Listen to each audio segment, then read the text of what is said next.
남편보다 더 신중하게 들여야 하는 게 자식의 배우자라는 말이 있던데 여러분은 공감하시나요? 저는 정말 공감합니다. 저희 셋째 딸이 남자 잘못 만나 정말 고생을 많이 했거든요. 심지어 집안 전체가 풍비박산이 날 뻔했죠. 오늘은 그 얘기를 좀 썰밤에 털어놔볼까 하는데요. 글솜씨 없는 60대 아줌마지만 잘 부탁드립니다. 앞서 잠깐 말씀드린 것처럼 제게는 딸이 셋 있어요. 제가 젊었을 적엔 남아선호 사상이 워낙 심해서요. 시부모님이 어떻게든 아들을 낳아야 한다고 압박을 많이 주셨거든요. 하지만 그게 어디 사람의 뜻대로 되는 일이던가요? 줄줄이 딸만 내리 셋을 낳았고요. 막내딸 낳을 땐 사고가 좀 있어서 결국 더는 아이를 못 갖는 몸이 되고 말았죠. 가뜩이나 저를 마음에 안 들어하던 시부모님은 그 뒤로 대놓고 저를 냉대하셨어요. 매일 전화로 아들을 못 낳은 저를 죄인 취급하며 괴롭히셨고요. 생일 때나 제사 때 찾아가면 기다렸다는 듯이 일을 하나를 안겨주셨죠. 어디 그뿐인가요? 제 생일 땐 시장에서 산 팬티 한 묶음을 던져주셨으면서 동서 생일엔 백화점 브랜드 화장품을 보란듯이 안겨주곤 하셨죠. 동서는 아들을 둘이나 낳았거든요. 안 그러려고 해도 자꾸만 스스로가 작아졌어요. 남들 다 낳는 아들을 왜 난 못 낳았나 하는 자괴감마저 들었죠. 그래도 제가 버틸 수 있었던 건 저희 남편 때문이었어요. 남편은 시부모님의 친자식이 맞나 싶을 정도로 다정다감하고 성실한 사람이었어요. 시댁에 가서 저 혼자 부엌에서 종종거리며 일하고 있으면 슬그머니 와서 설거지라도 해줬고요. 자기 용돈을 모으고 모아 제 생일에 꽃 한 다발을 안겨주는 그런 사람이었죠. 시어머니는 아마 그게 고가워서 더 저를 괴롭힌 것도 있을 거예요. 어쨌든 시부모님만 아니라면 결혼 생활은 참 행복했어요. 저희 딸들도 세상 무엇과 바꿀 수 없는 보물들이었죠. 큰애는 똑부러진 데다 공부도 곧잘해서 초등학교 선생님이 됐고요. 둘째는 어려서부터 글재주의 소질이 있더니만 대학 졸업하자마자 신문사에 들어가서 기자가 됐어요.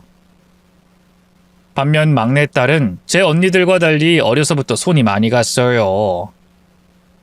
몸도 원체 약하고 성격도 내성적이었어요.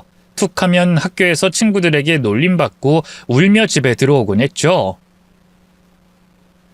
깨물어서 안 아픈 손가락은 없지만 제일 아픈 손가락은 있는 법이라잖아요. 제겐 막내딸이 그런 존재였네요. 그래도 사랑으로 보듬어 키우면 제 언니들처럼 잘 자라줄 것을 믿어 의심치 않았는데요. 웬걸 나이가 들수록 막내딸은 점점 더 엇나가기만 했어요. 잘난 어른들의 그늘 속에서 열등감을 키운 게 그 원인이었죠. 툭하면 제게 왜 자기는 언니들과 다르게 못나게 낳아줬냐면서 울고불고 난리를 쳤네요. 큰언니랑 작은언니는 키도 크고 늘씬한데 난 왜 이렇게 자꾸 뚱뚱하게 낳아줬어? 머리도 엄마 닮아서 곱슬이고 코는 아빠 닮아서 커다랗고 난 대체 이게 뭐야? 엄마 아빠가 다 나한테 나쁜 것만 물려줬어. 짜증나. 그게 무슨 소리야, 지영아. 우리 지영이가 얼마나 예쁜데. 거짓말하지 마. 내가 공부 못하는 것도 다 엄마 때문이야. 언니들은 아빠 닮아서 똑똑한데 나만 엄마 머리 물려받아서 그런 거라고. 딸은 하나부터 열까지 모든 걸 저와 남편 탓을 했어요. 그러다 고등학교 올라가고 한 석 달쯤 됐을까요? 갑자기 한마디 상의도 없이 덜컥 학교를 그만두고 자기 방에 틀어박혔죠. 달래도 보고 무섭게 야단도 쳐보고 했지만 아무 소용 없었네요. 나중에 알고 보니 반 친구들한테 심하게 따돌림을 받았더군요. 안 그래도 심약한 아이인데 얼마나 속을 다쳤을까 싶더라고요. 혹시라도 잘못된 생각을 할까봐 그때부턴 그냥 묵묵히 기다려줬어요. 언젠가는 아이가 먼저 방문을 열고 세상 밖으로 나와줄 거라 믿었죠. 대신 무작정 기다릴 수는 없으니 딸에게 상담 치료를 받자고 했어요. 일주일에 한 번 상담 치료만 받으면 다른 건 아무것도 뭐라 하지 않겠다 하니 딸도 알겠다 하더군요. 상담 치료 덕분일까요? 다행히 딸의 상태는 차츰차츰 호전됐어요. 늘 방 안에서 혼자 밥을 먹던 애가 나중에는 거실로 나와 함께 밥을 먹었고요. 한 1년쯤 지났을 때부턴 바깥 외출도 조금씩 하기 시작하더군요. 인터넷으로 알게 된 사람들과 만나서 노는 것 같았어요. 솔직히 이상한 사람이라도 만나서 큰일을 당할까봐 걱정이 됐어요. 하지만 그걸로 뭐라고 하면 딸이 너무 신경질을 내서요. 또다시 방에 틀어박혀 안 나올까봐 크게 뭐라고 하지도 못했네요. 지금 생각해보면 그게 참 후회가 돼요. 좀 더 단호하게 훈육했어야 하는 건데.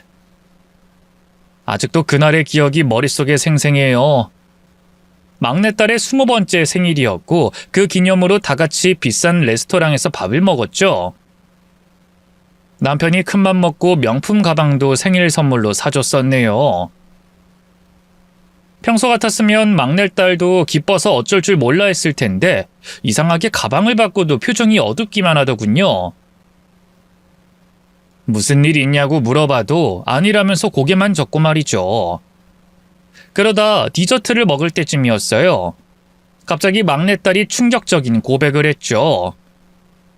엄마, 아빠, 실은 나 임신했어. 순간 눈앞이 깜깜해졌어요. 아직 시집도 안 간 처녀가 임신이라니 기가 막혔죠. 임신이라니? 너 사귀는 남자친구도 없잖아. 아니야? 얼마 전에 생겼어.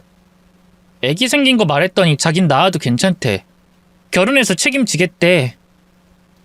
그러자 화를 참고 있던 남편이 벌떡 일어났어요. 그 자식 집 어디야? 지금 어디 있대? 당장 연락해서 아빠 앞으로 데려와! 아빠가 이렇게 화를 내는데 어떻게 그래? 용재 오빠 나쁜 사람 아니야. 오빠 잘못은 하나도 없다고. 시집도 안 간 처녀를 임신시켰는데 나쁜 사람이 아니라고? 너 똑바로 말해봐. 그 자식 어디서 만났어? 뭐하는 놈이야? 어? 아, 여보, 그렇게 윽박 지른다고 애가 입을 열겠어? 일단 좀 진정해. 딸의 성격을 알기에 일단 남편을 말렸어요. 딸은 회피 성향이 강해서요. 저희가 화를 내면 낼수록 다른 곳으로 도망쳐버리는 성격이었거든요. 남편도 그걸 잘 알고 있었기에 잠시 씩씩거리다 다시 자리에 앉았어요.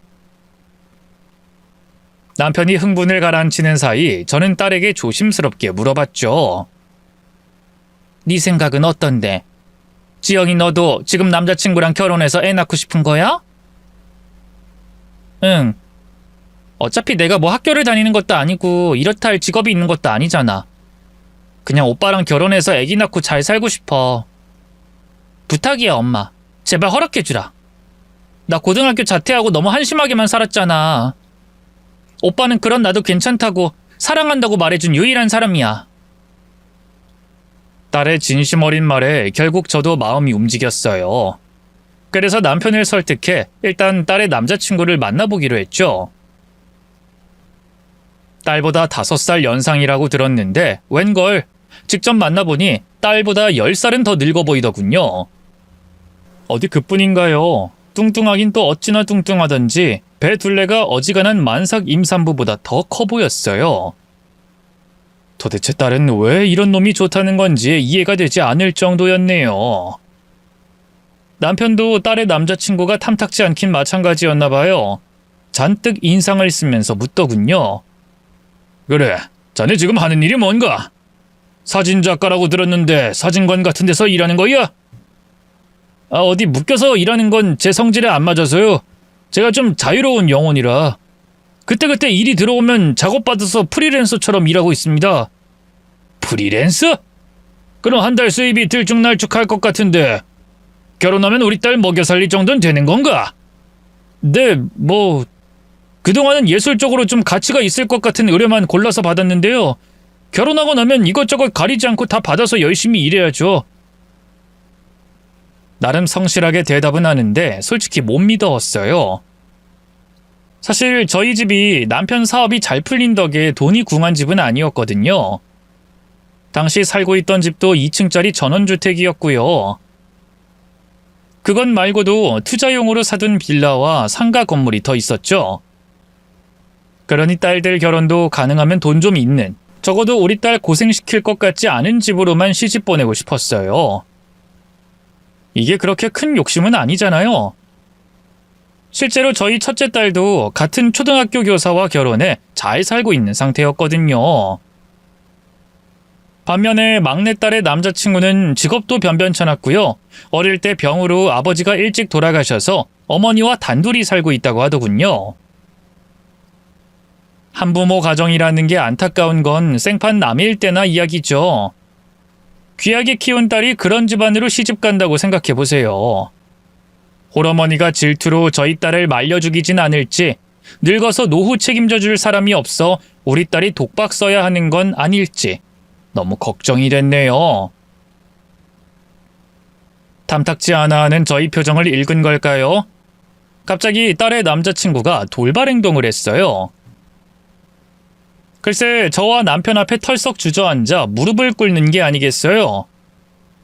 놀란 제가 어서 일어나라고 했지만 막무가내더군요. 제가 마음에 썩 안 차실 거라는 건 잘 알고 있습니다. 하지만 저 지영이 사랑하는 마음만큼은 진심입니다.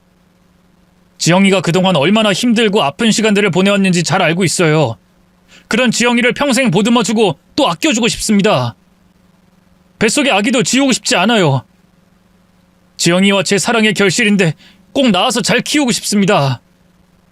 제발 허락해 주십시오, 아버님, 어머님. 딸의 남자친구는 눈물까지 글썽이면서 고개를 숙였어요.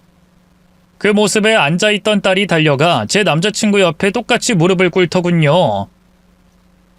엄마, 아빠, 나 오빠 만나고 나서야 살고 싶어졌어. 그전엔 사는 게 재미도 없고 왜 살아야 하는지 이유를 몰랐는데 오빠 만나고부턴 매일매일이 새롭고 즐거웠어.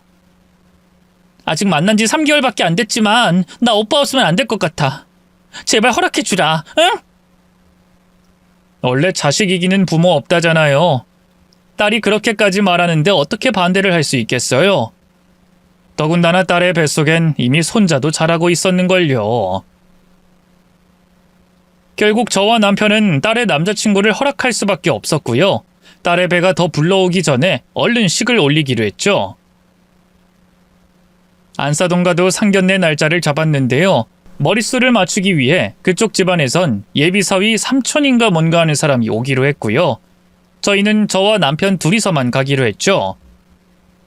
그런데 웬걸, 막상 나가보니 상견례장엔 안사돈과 처음 보는 젊은 남자가 앉아 있었어요.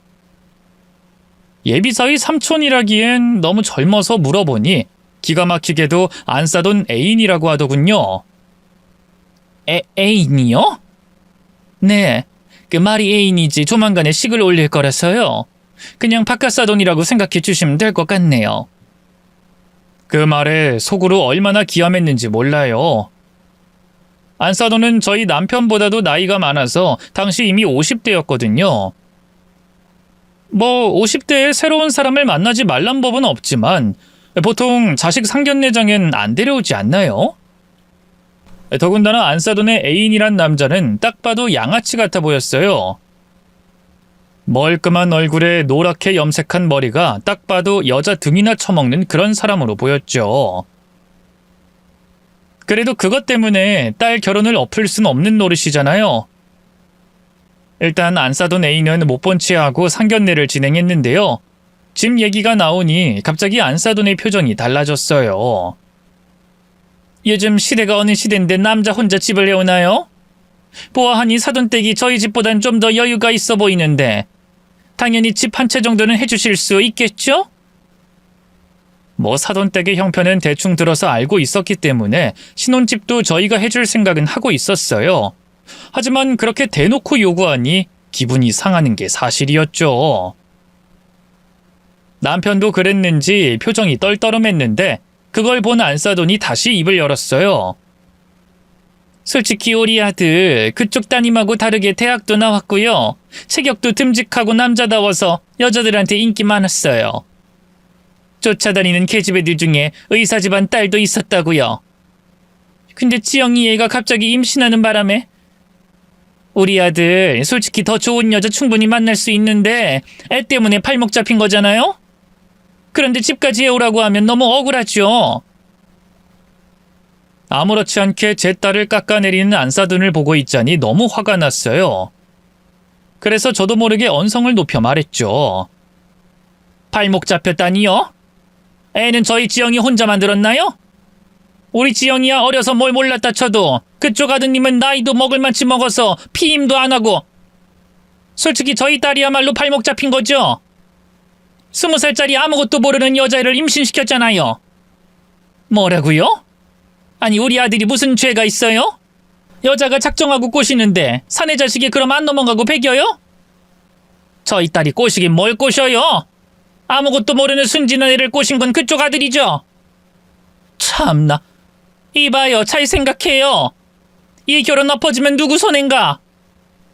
남자야 한때의 실수다고 넘어갈 수 있죠. 근데 여자는 그게 가능할 것 같아요? 애 지운다 쳐도 알게 모르게 소문 다 나게 돼 있어요. 얼마나 몸을 막 굴려 먹었으면 애를 지웠냐. 세상 사람들이 다 손가락질 할 거라고요. 예비 사돈의 속내를 그제야 알겠더라고요. 이미 애도 생겼는데 딸 가진 부모인 너네가 뭘 어쩔 거냐. 나한테 숙이고 들어와라. 뭐 이런 마음이었던 거죠. 솔직히 너무 괘씸했어요. 결혼을 엎으면 엎었지 이런 집안과 사돈을 맺을 순 없겠다는 생각이 들더군요. 그래서 그 자리에서 딸의 손을 잡고 일어섰어요. 우리 딸 앞날은 저희가 알아서 잘 챙길 테니 걱정 마시고요. 오늘부터는 얼굴 볼 일 없었으면 하네요. 이 결혼은 없던 걸로 알고 이만 일어나겠습니다. 가자, 지영아. 엄마, 정말 이렇게 나올 거야? 시끄러! 엄마는 두 눈에 흙이 들어가도 이런 집안에 너 시집 못 보내. 그럼 뱃속에 우리 애기는 어떡해? 난 절대 안 줄 거야. 꼭 낳아서 키울 거라고. 누가 뭐래? 낳아서 키워. 뭐? 낳으라고? 그래. 네가 부모가 없니? 언니들이 없니? 엄마 아빠가 도와줄 테니까 걱정하지 말고 나. 정 안 되면 돈 써서 시터라도 붙여줄 테니까. 저는 딸을 반강제로 끌다시피 해 상견례장을 나왔어요. 늘 제 뜻을 지지해주던 남편도 말없이 그런 저를 따라 나섰죠. 그러자 잠자코 있던 예비 사위가 후다닥 그 뒤를 쫓아나오더군요. 잠시만요, 장모님. 이대로 가시면 어떡해요? 누가 자네 장모인가? 방금 내가 한 말 못 들었어? 죄송해요. 저희 엄마가 저 결혼한다니까 여러 가지로 걱정이 많아서 오늘 실수하셨어요. 제가 대신 사과드릴게요. 네? 사위는 애걸복걸하면서 저를 붙잡았어요. 그 사이에 예비 사돈도 쪼르르 달려나와 고개를 숙이더군요. 미안해요, 사돈. 방금은 내가 너무 흥분해서 그만. 솔직히 저는 뭐 하나 가진 게 없잖아요. 남편도 없고 돈도 없고 심지어 저희 아들이 댁따님을 임신시켰다고 하니 지레 걱정이 돼 그랬어요. 우리 아들 괜히 기죽을까봐.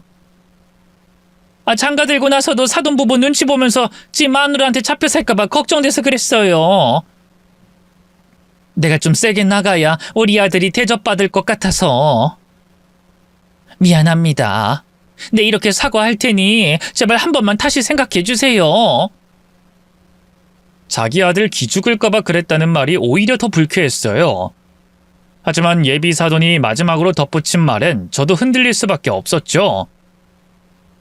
애들끼리 서로 이렇게 좋아하는데 설마 진짜로 갈라놓으실 건 아니죠? 뱃속에 손주 생각도 하셔야죠. 어쨌든 아이한테는 아빠가 있어야 하잖아요. 그 말엔 아무 말도 할 수가 없었어요. 딸을 미혼모로 만들고 싶지 않은 건 어느 부모나 마찬가지일 테니까요. 제가 망설이는 걸 알았을까요? 그 틈에 딸이 울면서 제게 매달렸어요. 엄마, 나 오빠랑 꼭 결혼하고 싶어. 제발 허락해주라. 응? 내가 혼자 애를 어떻게 키워? 오빠랑 같이 키워야지. 나 오빠 없으면 못 살아. 죽을지도 모른단 말이야. 철없는 아이처럼 엉엉 우는 딸을 보며 절로 한숨이 나왔어요. 그러자 그때까지 잠자코 있던 남편이 제게 그러더군요. 여보, 이렇게까지 사과하시는데 일단 들어가서 얘기나 마저 나눠보자고. 이 결혼이란 게 우리 둘이 하는 게 아니라 애들이 하는 거잖아. 애들 의견도 들어봐야지. 남편의 설득에 결국 저는 다시 상견례장 안으로 들어갔고요. 그때부턴 안싸돈도 이상한 고집 없이 고분고분 대화를 나누더군요. 덕분에 순조롭게 식 날짜를 잡고 기타 다른 것들을 조율할 수 있었죠. 그렇게 딸은 몇 달 뒤 서둘러 식을 올리고 유부녀가 됐어요. 신혼집은 남편이 갖고 있던 건물 하나를 팔아 나름 괜찮은 아파트를 한 채 사줬죠. 솔직히 사돈이 한 말이 괘씸해서라도 집은 해주고 싶지 않았는데요. 그래봤자 고생하는 건 제 딸이 될 게 뻔해서 어쩔 도리가 없었네요. 다행히 딸은 행복해 보였어요. 예비사위도 걱정했던 것과 달리 성실하게 사진 일을 하는 것 같았고요. 뭐 둘이서 가끔 싸우긴 해도 이내 화해하곤 알콩달콩 잘 사는 것 같더군요. 머지않아 예쁜 손주도 태어났어요. 딸과 사위를 반씩 닮은 아들이었죠. 왜 그 남자들은 아이가 태어나면 책임감을 느끼고 더 열심히 살려고 하잖아요. 저희 사위도 그랬어요. 어느 날 저녁 다 같이 모여 저녁을 먹는데 갑자기 사위가 충격적인 선언을 하더군요. 장인어른 그리고 장모님, 저 드릴 말씀이 있습니다. 실은 제가 포티오 스튜디오를 하나 차려볼까 하는데요. 뭐? 포토 스튜디오? 그 사진관 같은 건가? 네, 뭐 비슷해요. 근데 일반인들 대상으로 하는 건 아니고요. 기업이나 연예인들 대상으로 전문적인 사진을 찍는 스튜디오를 해볼까 해요. 제 사진이 예술성도 있지만 또 상품성도 어느 정도 있어서 잘 먹힐 것 같거든요. 사위는 예나 지금이나 본인 사진 실력에 대한 자부심이 강했어요. 남자가 자신감 없는 것보다야 낫다 싶었지만 한편으론 무슨 돈으로 사진관을 차리겠다는 건지 걱정이 되더군요. 근데 그 스튜디오인지 뭔지는 어떻게 차리려고 그러나? 돈이 꽤나 들 것 같은데. 모아둔 돈이 있는 거야? 그게 은행 도움을 좀 받으려고요. 근데 사진 장비들이 워낙 고가라서 그런데 그 건물은 장인어른 장모님이 좀 도와주실 수 있을까요? 도와달라니. 이 사람한테 듣기론 장인어른이 상가 건물도 한 채 갖고 계시다고 들었어요. 거기에 혹시 제 스튜디오를 낼 수 있을지. 사위는 눈치를 보면서 조심스럽게 말했어요. 솔직히 대놓고 손을 벌리는 게 썩 좋아 보이진 않았네요. 사위도 그걸 눈치챘는지 한층 더 열정적으로 자기 변호를 하더군요. 물론 다달이 월세는 꼬박꼬박 드릴 생각입니다. 저 이래봬도 사진 실력 하나만큼은 업계에서도 유명하니까 투자한다 생각하시고 좀 도와주세요. 아무래도 프리랜서로 일하면 책임질 일은 없지만 그만큼 안정적이지 못하고 수입도 들쭉날쭉해서요. 총각일 때면 모를까 결혼해서 준영이까지 생겼는데 더는 이렇게 살면 안 될 것 같아서 염치불구하고 말씀드리는 거예요. 부탁드립니다. 그러자 옆에서 잠자코 있던 딸도 자기 남편을 거들고 나섰어요. 맞아 엄마 아빠. 우리 그이 사진 실력은 내가 보증할게. 이 사람이 얼른 성공해야 나랑 준영이도 더 편하게 살지. 딸과 사위가 그렇게까지 도와달라 부탁하는데 거절하기가 힘들었어요. 한편으론 아기 태어났다고 뭐라도 해보려고 하는 사위가 기특하기도 했죠. 그래서 저는 남편과 상의 끝에 갖고 있던 상가 건물 1층에 빈자리를 마련했고요. 그곳에 사위의 업장을 열어줬죠. 사위는 몇 번이고 허리를 숙여 감사 인사를 표현했네요. 저는 사위의 가게가 잘 될 거라고 믿어 의심치 않았어요. 인테리어며 장비에 돈도 꽤나 투자했고요. 무엇보다 사위 사진 실력이 뛰어나다고 들었으니까요. 하지만 웬걸 오픈한 지 3개월이 넘도록 매출은 지지부진하기만 했어요. 하루에 손님이 한 명도 없는 날도 있었죠.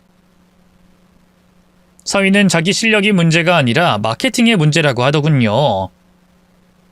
요즘은 맛집도 음식만 잘한다고 손님들이 오는 게 아니거든요. 인터넷이나 이런 데 돈 싹 돌려서 광고도 하고요. 사람들 사서 별점 리뷰 같은 것도 올려둬야 그걸 보고 손님들이 오는 거예요. 그렇게 잘 아는 사람이 왜 손 놓고 가만히만 있나? 똑같이 해보면 되는 거잖아. 저도 그러고 싶은데 마케팅 비용이 좀 많이 들어야 말이죠. 은행에서도 더는 대출이 어렵다고 하고. 그 말이 나와서 말인데 장모님이 좀만 도와주실 수 있을까요? 도와달라니. 한 3천만 원만 빌려주시면 안 될까요? 아니, 인터넷 광고 좀 하는데 돈이 그렇게나 많이 드나? 그 마케팅하는 김에 방송국에도 광고 좀 하려고요. 사람들 또 TV 한번 나왔다 하면 환장하면서 찾아오잖아요. 근데 TV 쪽은 광고 단가가 인터넷보다 수십 배 더 비싸거든요. 제대로 된 방송사랑 해보려면 1,000만 원은 우습게 나가요. 결국 저는 고민 끝에 사위에게 3천만 원을 빌려줬어요. 때마침 개가 끝나서 목돈이 생긴 것도 있고 이미 가게까지 차려줬는데 이대로 사위 사업이 망하게 될 수는 없다는 생각이 들었거든요. 다행히 돈을 투자한 보람이 있었는지 사위가 운영하는 사진관은 방송에도 몇 번 나오고요. 유명 연예인이 방문해 사진을 찍으면서 조금씩 입소문이 나기 시작했어요. 1년쯤 지나서부턴 완전히 안정적으로 자리를 잡아서요. 매일같이 예약이 끊이지 않았죠. 사위의 사업이 순항을 달리고 있으니 당연히 저희 딸도 행복할 거라고 생각했는데요. 그건 또 별개의 문제더군요. 사위는 저희 남편과 달리 가정적인 남자는 아니었어요. 집안일은 당연히 전업주부인 저희 딸이 다 해내길 바랬고요. 육아 문제도 대부분 저희 딸에게 떠넘겼죠. 처음엔 딸도 그런 사위 때문에 많이 속상해했는데요. 제가 대신 싸워줄 수도 없고 참 가슴이 아프더라고요. 대신에 자주 딸네 집으로 가서 손주도 봐주고 집안일도 도와주곤 했죠. 그러던 어느 날이었어요. 그날도 평소처럼 딸네 집으로 찾아갔는데요. 딸이 손주가 우는 것도 나 몰라라 하고 방문을 걸어 잠근 채 나오질 않더군요. 밖에서 문을 두드리면서 아무리 불러봐도 대답이 없더라고요. 지영아, 엄마야, 제발 문 좀 열어봐, 응? 너 도대체 왜 그러니? 무슨 일 있는 거야? 어디 아파? 안 아파. 난 멀쩡하니까 그냥 내버려둬. 어떻게 그냥 내버려둬? 얼른 나와봐. 준영이가 너 찾으면서 이렇게 오는데 안 들려? 몰라. 그냥 나 좀 내버려둬. 그렇게 방 안에 갇힌 딸과 얼마나 실갱이를 했을까요? 갑자기 현관문이 열리면서 누군가 뛰쳐들어왔어요. 다름 아닌 사위였죠. 사위는 저를 보고 움찔하다가 이내 안방 문 앞으로 달려가 딸을 불렀어요. 여보, 잠깐만 나와봐. 내가 다 설명할게. 설명한다니까? 꺼져! 네가 어떻게 나한테 이럴 수 있어, 이 개자식아? 사위가 도착했다는 걸 안 딸은 갑자기 거친 욕설을 쏟아내기 시작했어요. 저는 영문을 몰라 잠자코 지켜보다 둘의 대화가 끊기자마자 사위에게 물어봤죠. 아니, 이게 대체 무슨 일인가? 우리 지영이가 왜 저러는 거야? 그게 실은요, 장모님. 제가 최근에 사진 찍던 모델 한 명하고 좀 친해졌는데요. 지영이가 그걸 보고 제가 바람 피운다고 혼자 멋대로 오해를 해서요. 글쎄 그 모델한테 연락해서 전화로 죽이네 마네 난동을 피웠다지 뭡니까. 저도 그 모델한테 전화 받고 지금 급하게 집으로 달려온 거예요. 사위가 미주알고주알 싸운 이유를 늘어놓고 있을 때였어요. 갑자기 문이 벌컥 열리더니만 딸이 밖으로 튀어나왔어요. 그리고 그대로 사위 앞에 무언가를 집어 던지더군요. 자세히 보니 여러 장의 사진이었어요. 그중 한 장을 집어들어 보니 기가 막히게도 사위가 웬 젊은 여자와 진하게 스킨십을 나누는 장면이 찍혀있더군요. 오해 같은 소리 하시네. 어디서 약을 팔려고 해? 내가 이미 흥신소 사람 써서 네 뒷조사 다 해봤거든? 내가 너 가만 안 둘 거야. 우리 엄마 아빠 돈으로 스튜디오 차려줬더니 거기서 다른 여자랑 바람이나? 여보, 이건 그러니까... 명백한 증거 앞에서 사위는 아무 말도 하지 못했어요. 그러다 갑자기 털썩 무릎을 꿇고 두 손을 모아 싹싹 빌기 시작하더군요. 여보, 내가 잘못했어. 한 번만 용서해주라. 그 기집애가 먼저 나 꼬신 거야. 근데도 내가 안 넘어가니까 술 잔뜩 먹여서는 억지로... 나도 피해자라고. 거짓말하지 마. 네가 여자 문제 일으킨 게 이번이 처음이야? 결혼 전에도 그 대학 동기인지 뭔지 아는 기집애랑 바람났었잖아. 한 번만 봐달라고 싹싹 빌어서 내가 결혼까지 해준 건데 이렇게 또 내 뒤통수를 쳐? 넌 어쩜 그렇게 한결같니? 허구한 날 입만 열면 거짓말, 거짓말. 딸의 울부짖음 앞에서 저는 큰 충격을 받을 수밖에 없었어요. 사위가 전에도 바람을 피운 적이 있었다니. 그걸 알았다면 절대로 결혼시키지 않았을 텐데 이제야 알게 됐다는 사실에 너무 속이 끓었죠. 그 사이 딸은 사위에게 달려들어 뺨을 때렸고요. 머리채를 잡고 탈탈 흔들기 시작했어요. 사위는 자기가 지은 죄가 있어 그런가 그냥 맞고만 있더군요. 저는 딸의 난동을 좀 더 지켜보다가 딸에게 말했어요. 지영아, 안 되겠다. 너 찜 싸라. 지금 바로 본가로 가자. 싫어. 내가 왜? 여긴 엄마 아빠가 사준 내 집이잖아. 나가려면 저 인간이 나가야지. 그건 일단 이혼소장 접수하고 변호사랑 얘기해보자. 이혼소장? 막상 제 입에서 이혼이란 말이 튀어나오자 딸은 당황한 눈치였어요. 두 눈도 불안하게 흔들리더군요. 그래. 그럼 너 바람난 네 서방이랑 계속 같이 살 거야? 당연히 이혼해야지. 그럼 우리 준영이는 어떡해? 어떡하긴 뭘 어떡해. 너 혼자 키워야지. 엄마랑 아빠가 도와줄게. 걱정하지 마. 그치만... 그때였어요. 갑자기 사위가 달려와 딸의 발목을 잡고 늘어지더군요. 여보, 내가 잘못했어. 제발 나 버리지 마. 나 당신 없으면 못 사는 거 알잖아. 그 기집애랑은 아무 사이도 아니야. 딱 한 번 하룻밤 실수로 잔 것뿐이라고. 나한텐 당신뿐이야. 제발. 준영이 생각도 해야지. 준영이 나처럼 애비 없는 자식으로 키울 거야? 사위의 말에 딸은 아무 말도 하지 못했어요. 그러다 갑자기 결심한 듯 제 쪽을 보면서 그러더군요. 일단 이 사람이랑 좀 더 얘기해볼게. 엄마는 그동안 준영이 좀 봐줄 수 있어? 그거야 당연히 그럴 순 있는데. 너 설마 강서방 용서하려는 건 아니지? 바람핀 게 이번이 처음도 아니라며. 원래 바람은 한 번 핀 놈들이 또 피고 또 피는 거야. 절대 봐주면 안 된다고. 나도 알아. 내가 알아서 할 테니까 엄만 신경 쓰지 마. 딸은 차가운 표정으로 저를 쫓아냈어요. 집으로 돌아온 저는 고민하다 퇴근한 남편에게도 이 사실을 알렸고요. 당연히 남편 역시 노발대발했죠. 하지만 이튿날 딸이 전화로 전해온 소식은 너무나 충격적이었어요. 엄마, 나 그냥 그 사람 한 번만 더 봐주려고. 너 그걸 말이라고? 어제 엄마가 한 말 못 들었어? 바람핀 놈은 또 피게 되어 있어. 아니야. 그 모델은 정말로 이 사람이 술 먹고 실수한 거야. 내가 그 기집애랑 직접 통화도 해봤어.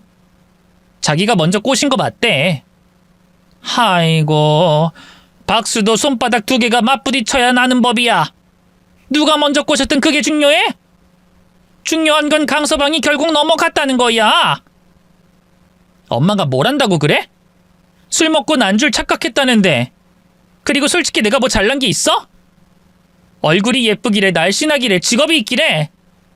그냥 애 낳고 살찐 아줌마잖아. 이런 나를 이 사람 아니면 누가 사랑해주겠어? 딸은 자기가 힘들 때 처음으로 손을 내밀어준 사위를 좀처럼 끊어내지 못했어요.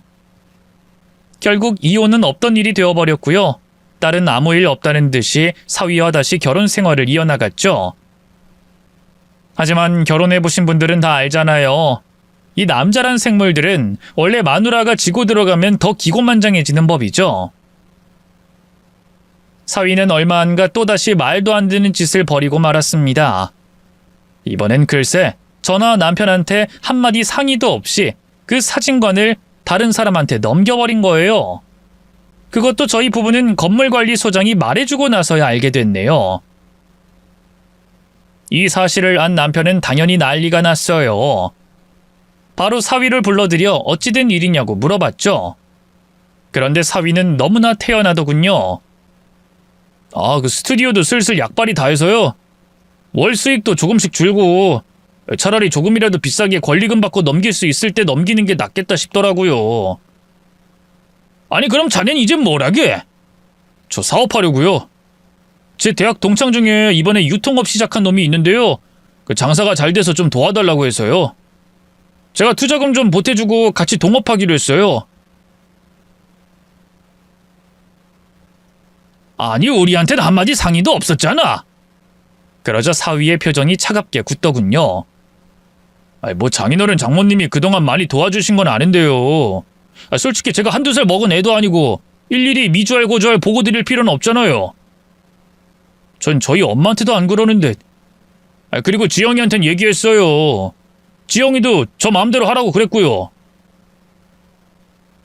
저희가 돈 보태줄 때까지만 해도 살갑게 굴던 사위였어요.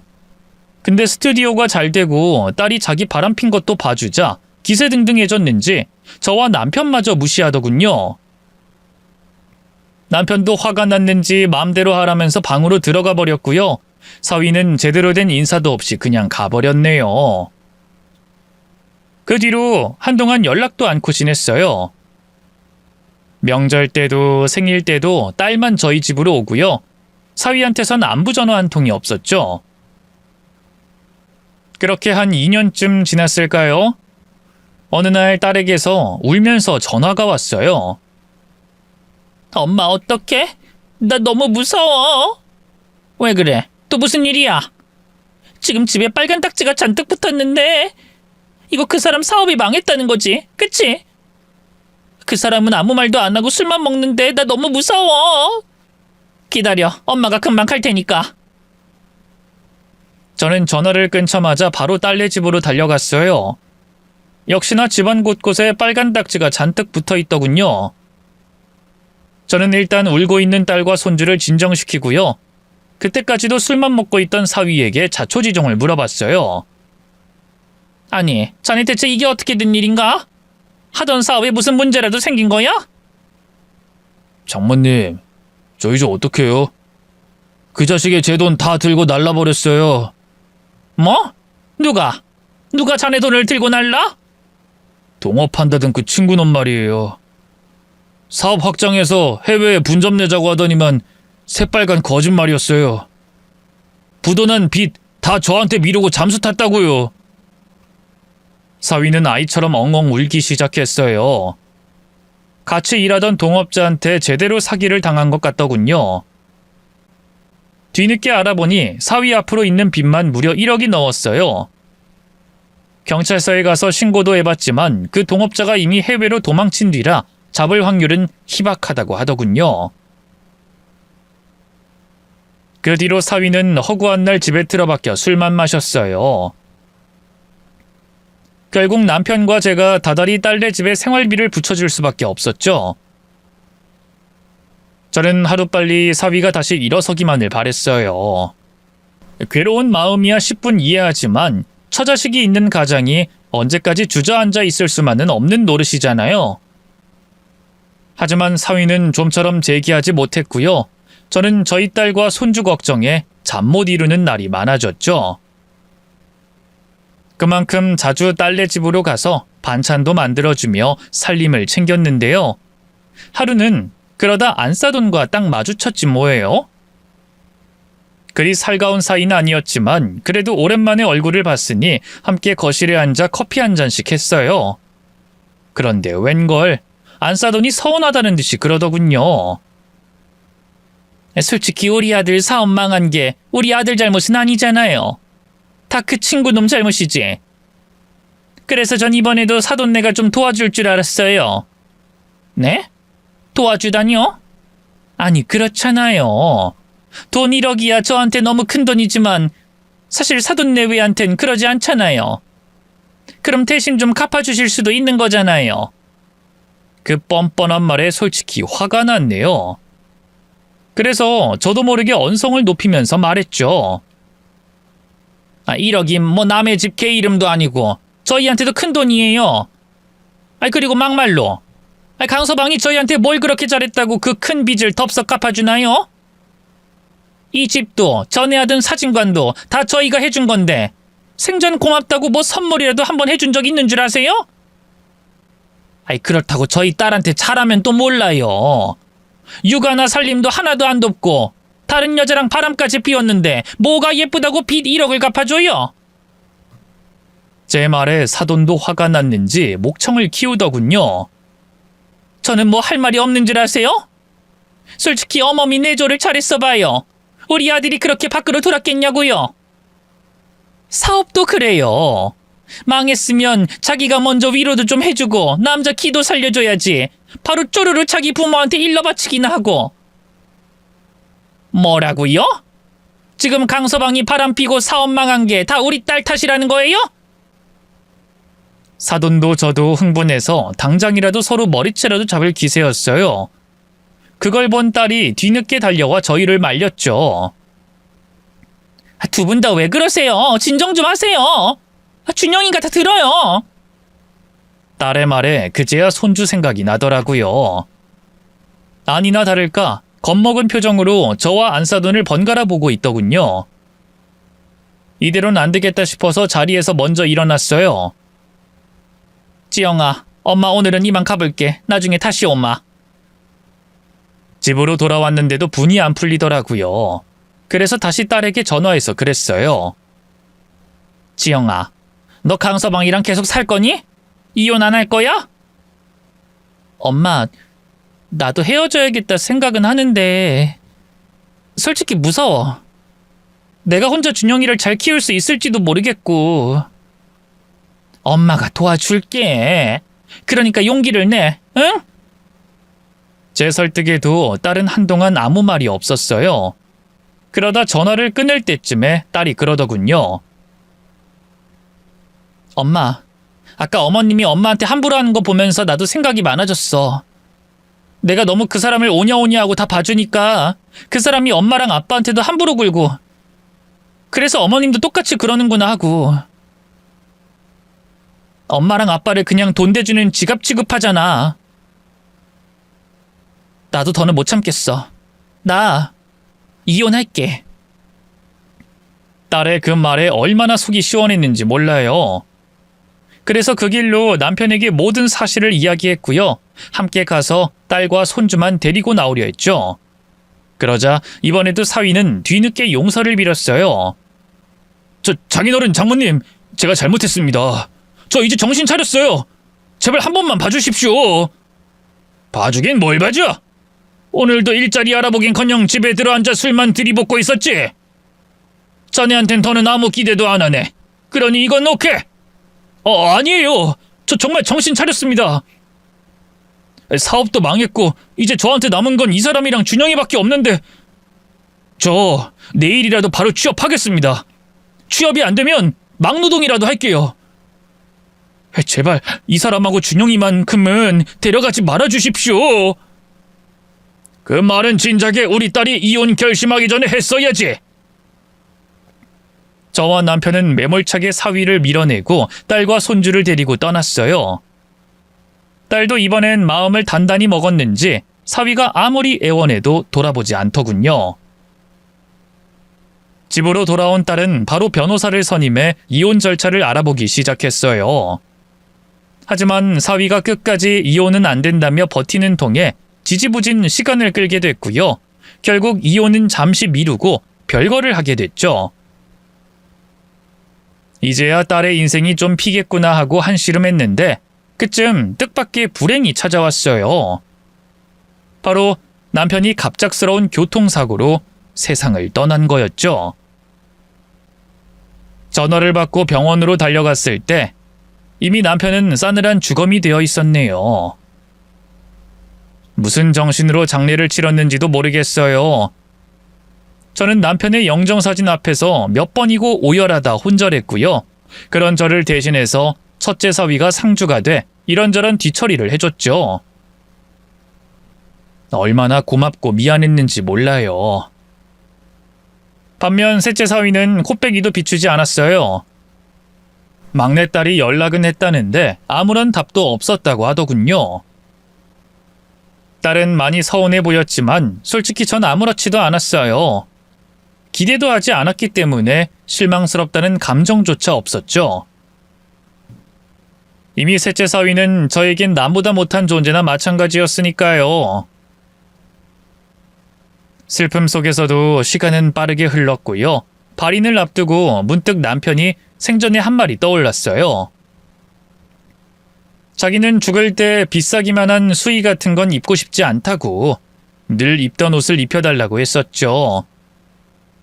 그때 뭐 그런 얘기를 벌써 하냐고 타박하고 그냥 넘어갔는데 뒤늦게 그 말이 가슴에 맺히더라고요. 어차피 조문객들도 거진 다 다녀간 상태였고 뒤늦게 남편의 옷을 챙겨야겠다는 생각이 들었어요. 입히지 못하면 같이 태워주기라도 하고 싶었죠. 그래서 딸들에게 얘기해 잠깐 혼자 집으로 향했어요. 남편과 둘이서 쓸고 닦던 이 집엔 이젠 쭉 나 혼자겠구나 하는 생각에 또다시 눈물이 차오르더군요. 그런데 바로 그때였어요. 현관문을 열고 안으로 들어가니 낯선 신발이 2개 있는 게 아니겠어요. 섬뜩한 기분에 그대로 돌처럼 굳어버렸는데 그 사이에 현관 쪽으로 누군가 다가왔어요. 다름 아닌 막내 사위였죠. 저는 너무 놀라 그 자리에 주저앉았어요. 그런 저를 본 사위가 황급히 다가와 절 부축해줬죠. 죄송해요, 장모님. 저 때문에 많이 놀라셨죠? 아니, 자네가 여기 왜 있나? 그게 장인어른 소식 듣고 유품 정리하고 있었어요. 뭐? 유품 정리? 네, 화장할 때 장인어른 아끼시던 물건이나 이런 걸 같이 넣어드리면 좋을 것 같아서. 아니, 그걸 왜 자네가... 어쨌든 저도 아직 이 집안 사위잖아요.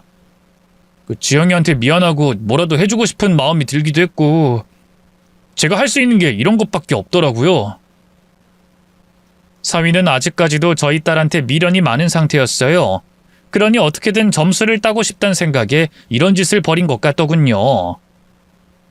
그 마음은 알겠지만 솔직히 많이 당황스러웠어요. 아니, 그렇다고 말도 없이 이렇게 찾아와?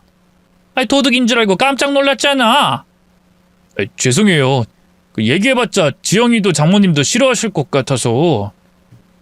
싫어하는 걸 알면서 이런 짓을 벌였냐는 말이 목구멍까지 올라왔지만 꼭 참았어요. 어쨌든 상중이었으니까요. 나름 신경 써서 뭐라도 해보려고 한 사위의 마음이 고맙기도 했고요. 그런데 문득 현관 앞에 있던 또 다른 신발 한 켤레가 마음에 걸리더군요. 여성용으로 보이는 운동화였죠. 근데 이 신발은 누구 건가?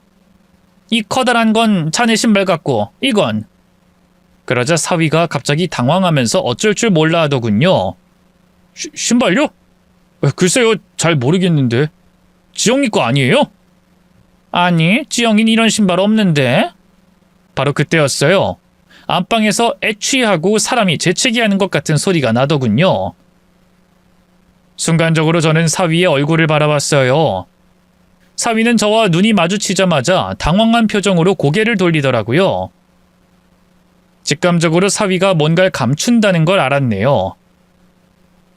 저는 말없이 사위를 뒤로 하고 집 안으로 들어섰어요. 그리고 그대로 안방문을 벌컥 열었죠. 하지만 제 생각과 달리 안방엔 아무도 없었네요. 아니, 장모님 갑자기 왜 이러세요? 아니, 안방에 누가 있는 줄 알고. 있긴 누가 있어요. 그보다 얼른 장례식장으로 가요. 곧 발인인데 너무 오래 자리 비우면 안 되잖아요. 사위가 제 어깨를 당겨 안방을 막 나가려던 찰나였어요. 갑자기 안방 장롱 안에서 또다시 재채기 소리가 나더군요. 이봐, 또 소리가 나지 않았나? 저 장롱에서. 저는 말리는 사위를 뒤로하고 성큼성큼 장롱 쪽으로 다가갔어요. 그리고 장롱 문을 열려고 했는데요. 안에서 누가 잡고 있는 것처럼 열리지 않더군요. 이것 봐라 하는 심정으로 더욱더 힘을 줘서 장롱 문을 벌컥 연 순간 장롱 안에서 누군가 툭 튀어나왔어요. 다름 아닌 사돈이었죠. 아니, 안사돈이 여긴 왜? 그게 그러니까... 사돈의 두 손엔 기가 막히게도 저희 남편이 아끼던 고급 시계와 금괴 같은 게 잔뜩 들려 있었어요. 제가 화장대 한쪽에 고이 감춰뒀던 감나가는 액세서리까지 한 움큼 쥐고 있더군요. 맞아요. 이 인간들은 저희 남편이 죽은 틈을 타서 저희 집 귀중품들을 훔치고 있었던 거예요. 대체 이게 뭐 하는 짓이에요? 기가 막혀서 정말. 제가 아무 말도 못하고 씩씩거리자 갑자기 사위가 안사돈에게 버럭 화를 냈어요. 엄마 대체 뭐 하는 거야? 소리를 내면 어떡해? 아니 갑자기 막 재채기가 나오는데 그럼 어떡하니? 넌 얼른 데리고 나갔어야지. 뭐 하는 거야? 이미 엄마 재채기하는 소리 다 들었는데 쉽게 나가려고 하겠어? 환장하겠네 진짜. 이제 어떡해? 둘이서 서로 목소리를 높여 싸우는 꼴을 보고 있자니 정말 기가 막히더군요. 전 그 자리에서 바로 핸드폰을 꺼냈어요. 그리고 112를 눌러 신고하려는데 갑자기 사위가 달려들어 제 손에서 핸드폰을 빼앗아 집어던져 버리더군요. 자네 지금 이게 뭐 하는 짓인가? 장모님이 제 말은 들어보지도 않고 경찰에 신고하려고 하니까 그렇죠. 여기서 더 들어볼 말이 뭐가 있어? 안사돈까지 끌고 와서 우리 집을 털려고 한 주제? 털려고 한 게 아니라요. 저도 나름 지영이 마음을 돌려보려고 한 거라고요. 뭐? 애초에 지영이가 그렇게 떠난 게 제가 사기당하고 사업 망해서 그런 거잖아요.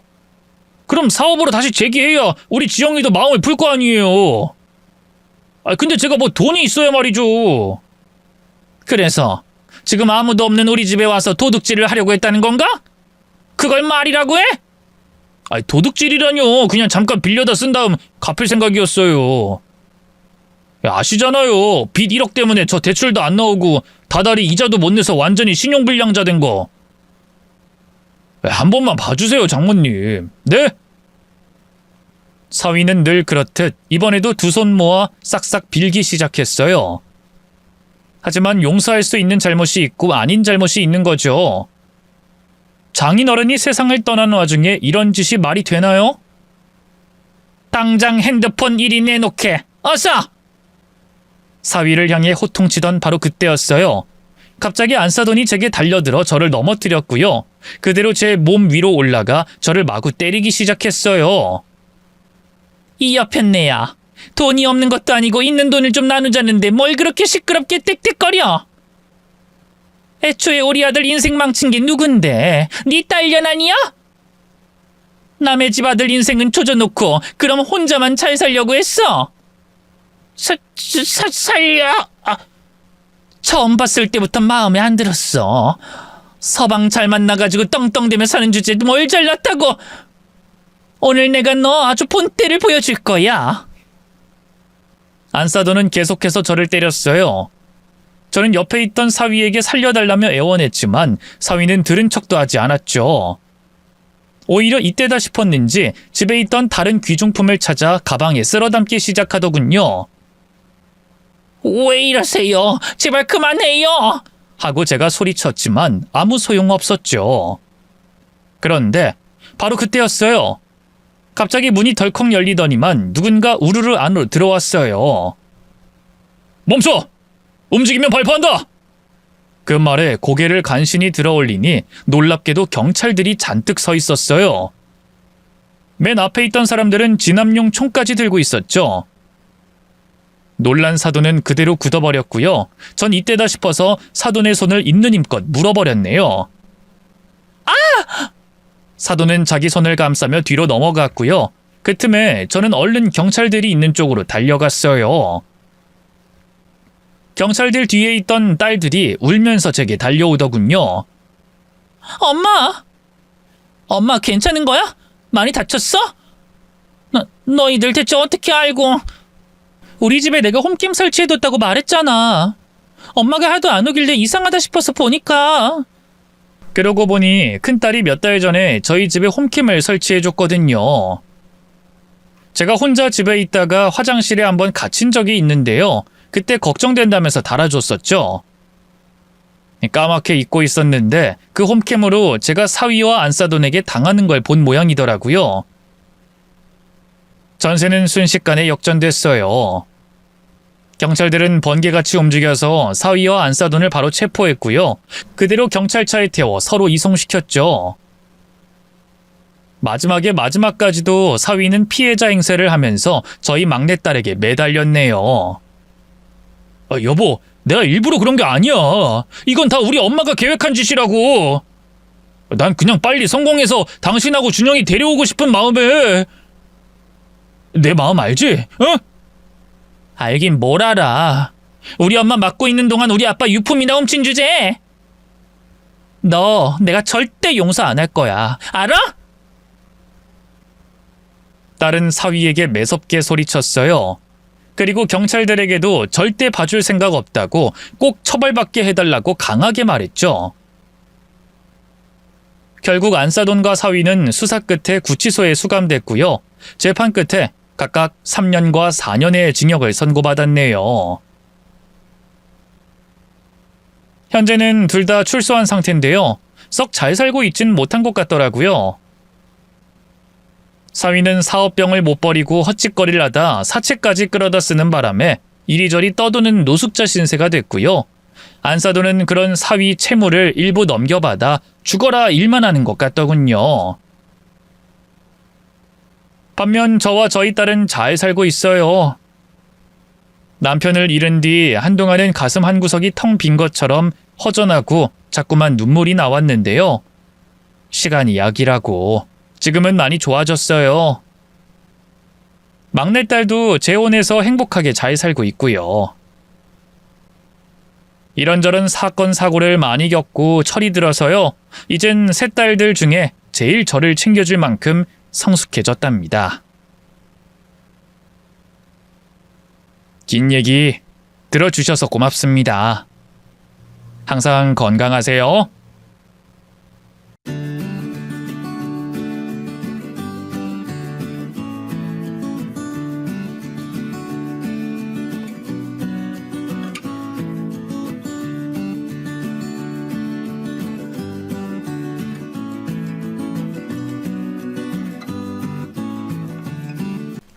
안녕하세요. 평범하게 아이 키우며 주어진 일을 충실하게 해나가고 있는 30대 여자입니다. 오늘 여러분들께 제 기구한 사연을 이야기할까 해요. 집안도 출중하고 인물도 훤칠하고 능력도 좋은 남자. 그런 남자를 마다할 여자는 없겠죠. 한 남자와 사랑에 빠져 결혼하게 되기까지 오랜 시간이 걸리지 않았어요.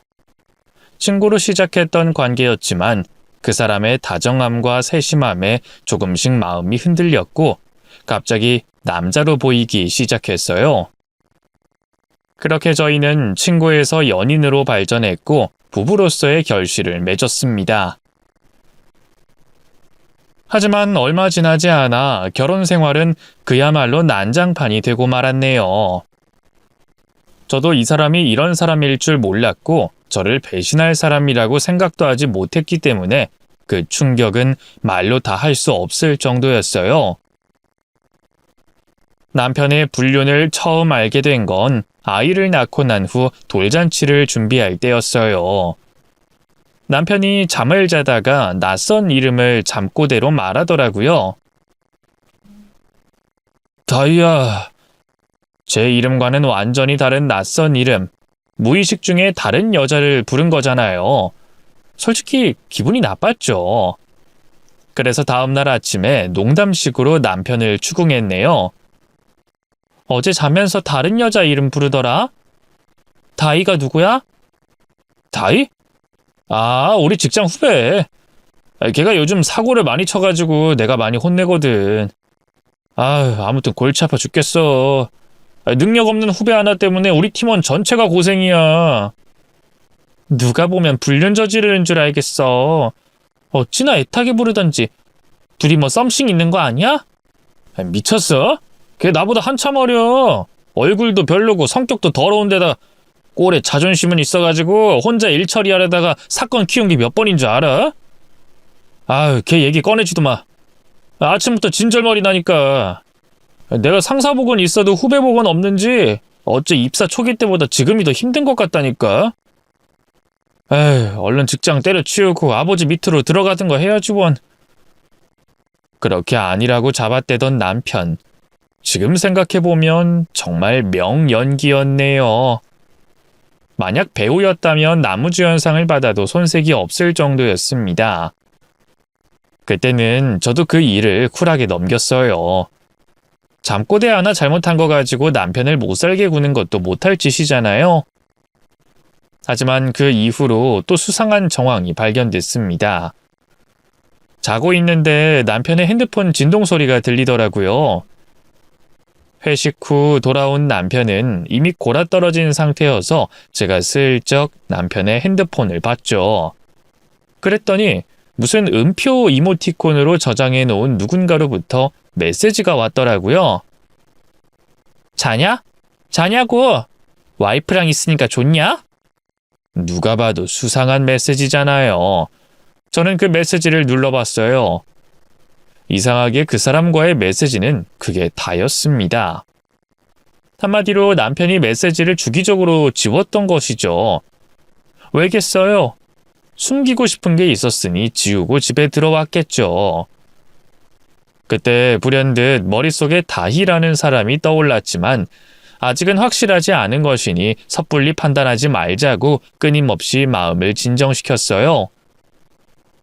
겉으로는 아무 일 없는 척했지만 마음속으로는 폭풍이 몰아쳤고 그때부터 남편에 대한 불신이 조금씩 커지고 있었습니다. 모에 홀린 사람처럼 남편의 불륜 정황의 증거를 집요하게 찾기 시작했죠.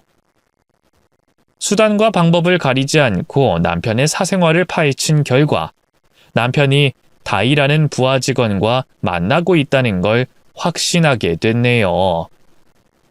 가장 큰 단서는 둘의 대화 내용이었어요.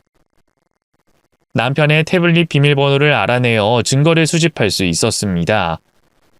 일반적인 메신저가 아니라 둘만이 쓰는 메신저로 아주 뜨거운 사랑을 속삭이고 있었더라고요. 그때가 아이 돌잔치를 코앞에 둔 날이었습니다. 모든 지인과 가족의 축하를 받아야 할 그날, 저는 남편의 불륜을 알게 된 처량한 부인이 된 것이죠.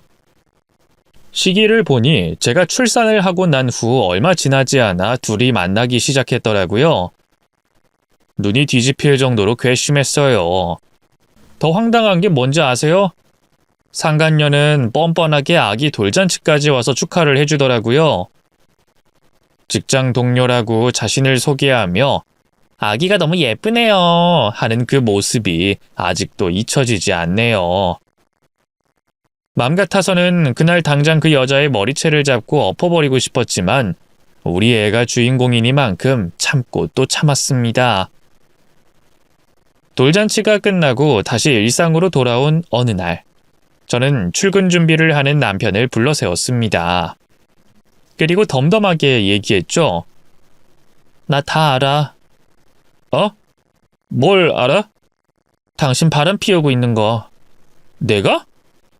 다희라는 년이랑 만나고 있잖아. 와, 그걸 의심하고 있었어? 잠꼬대 하나 때문에? 내가 말했잖아. 아무 사이 아니고 오히려 원수 같은 사이라고.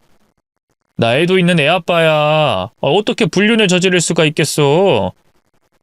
아니 그리고 날 그렇게 몰라? 내가 사랑하는 와이프랑 애 내버려두고 다른 여자한테 넘어갈 사람으로 보여? 나라는 사람을 알면서도 의심한 거라면 진짜 서운하다. 그래? 내가 오해한 거야? 그래. 솔직히 너무 화가 나네.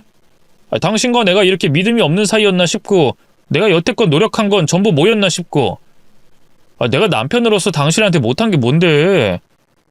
난 항상 당당했고 부끄럼 없이 살았어. 날 의심부터 하기 전에 내 입장에서 이해를 해줬어야 하는 거 아니야? 그래, 일단 알겠어. 마지막으로 남편에게 기회를 준 건데 그 사람은 끝까지 잡아떼더라고요. 그래서 저는 그 사람을 출근시키고 바로 나갈 준비를 했습니다. 그리고 남편의 회사로 갔죠. 로비에서 부서 이름을 대며 김다희를 호출했어요. 남편 이름을 대며 와이프라고 하면 알아들을 거라고 했더니 잠시 후 그 여자가 나타나더라고요. 저를 부르셨다고요? 저를 왜... 몰라서 물어요? 내 남편 만나고 있으니까 불렀지. 제가요? 전 아닌데요. 발뺌할 줄 알았어요. 그래서 저는 준비한 증거들을 그 여자 앞에 쭉 전시해줬죠. 그랬더니 얼굴이 사색이 되어 아무 말도 못하더라고요. 오늘 내가 어떤 마음으로 여기까지 온 것 같아요? 경고하러? 타이르러? 나 그렇게 교양 있는 여자 아니에요. 나는 오늘 너희 둘 망신 주러 나왔어. 감히 나를 농락해? 내가 느낀 수치심, 오늘 이 자리에서 너희 둘 다 느끼게 해줄게. 이 증거들 전부 사내 인터넷에 뿌리고 벽 곳곳에 붙이고 화장실 곳곳에 붙이면 어떻게 될까? 품위 유지 이런 걸로 잘리는 건 물론이고 업계 내에서도 소문이 퍼지겠지? 저기요, 잠시만요. 그러니까 저는 잠깐 미쳤었나 봅니다. 실수했어요.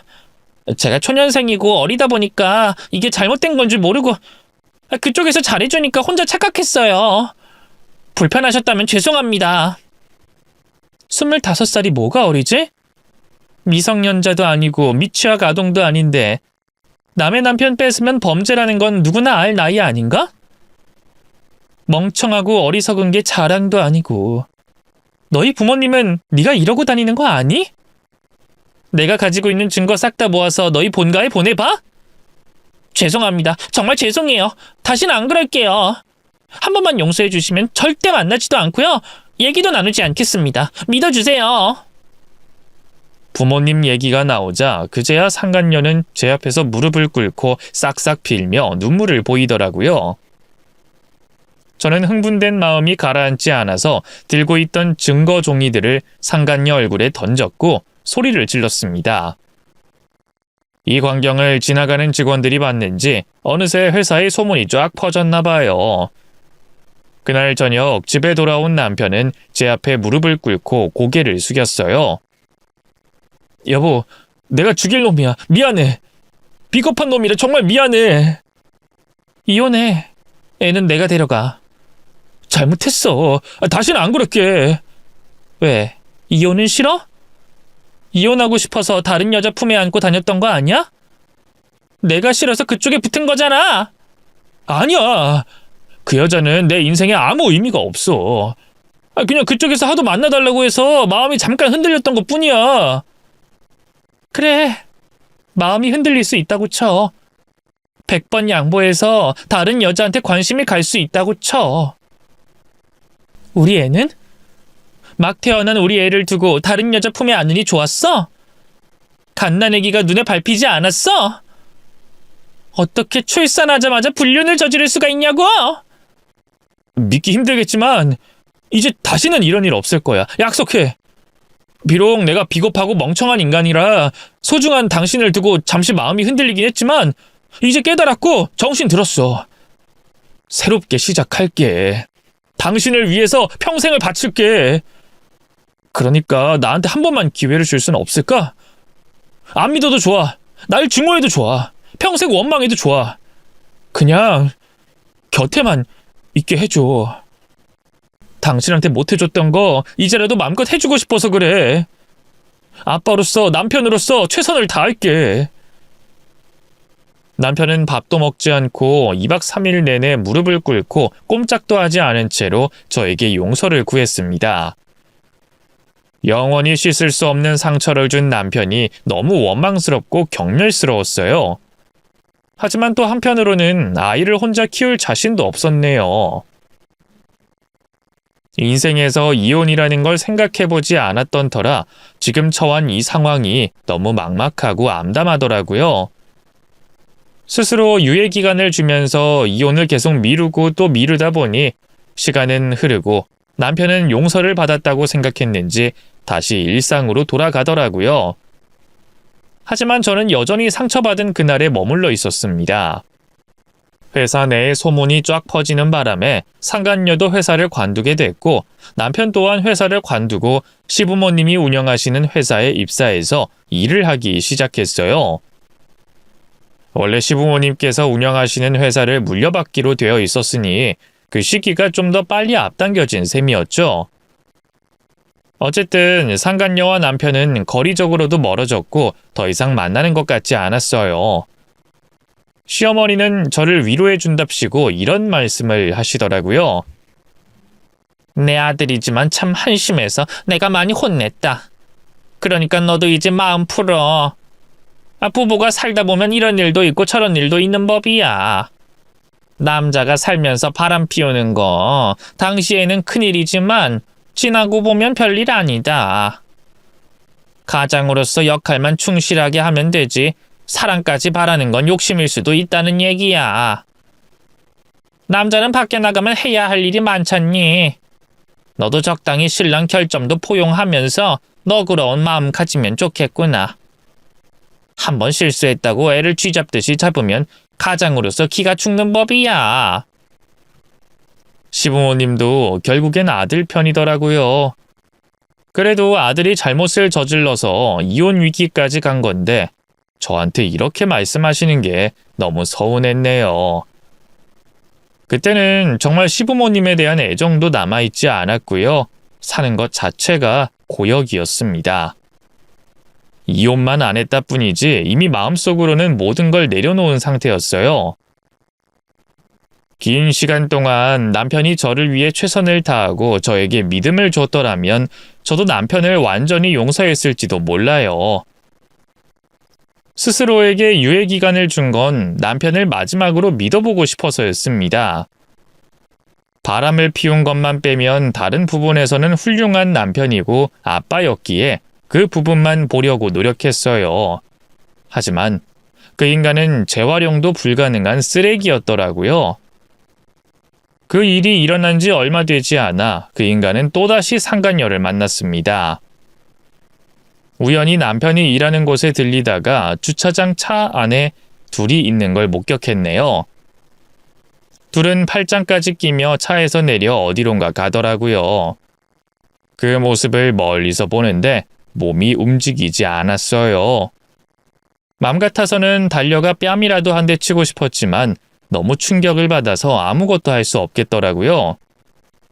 오히려 남편의 불륜을 처음 알았을 때보다 그날이 더 충격적이었던 것 같아요.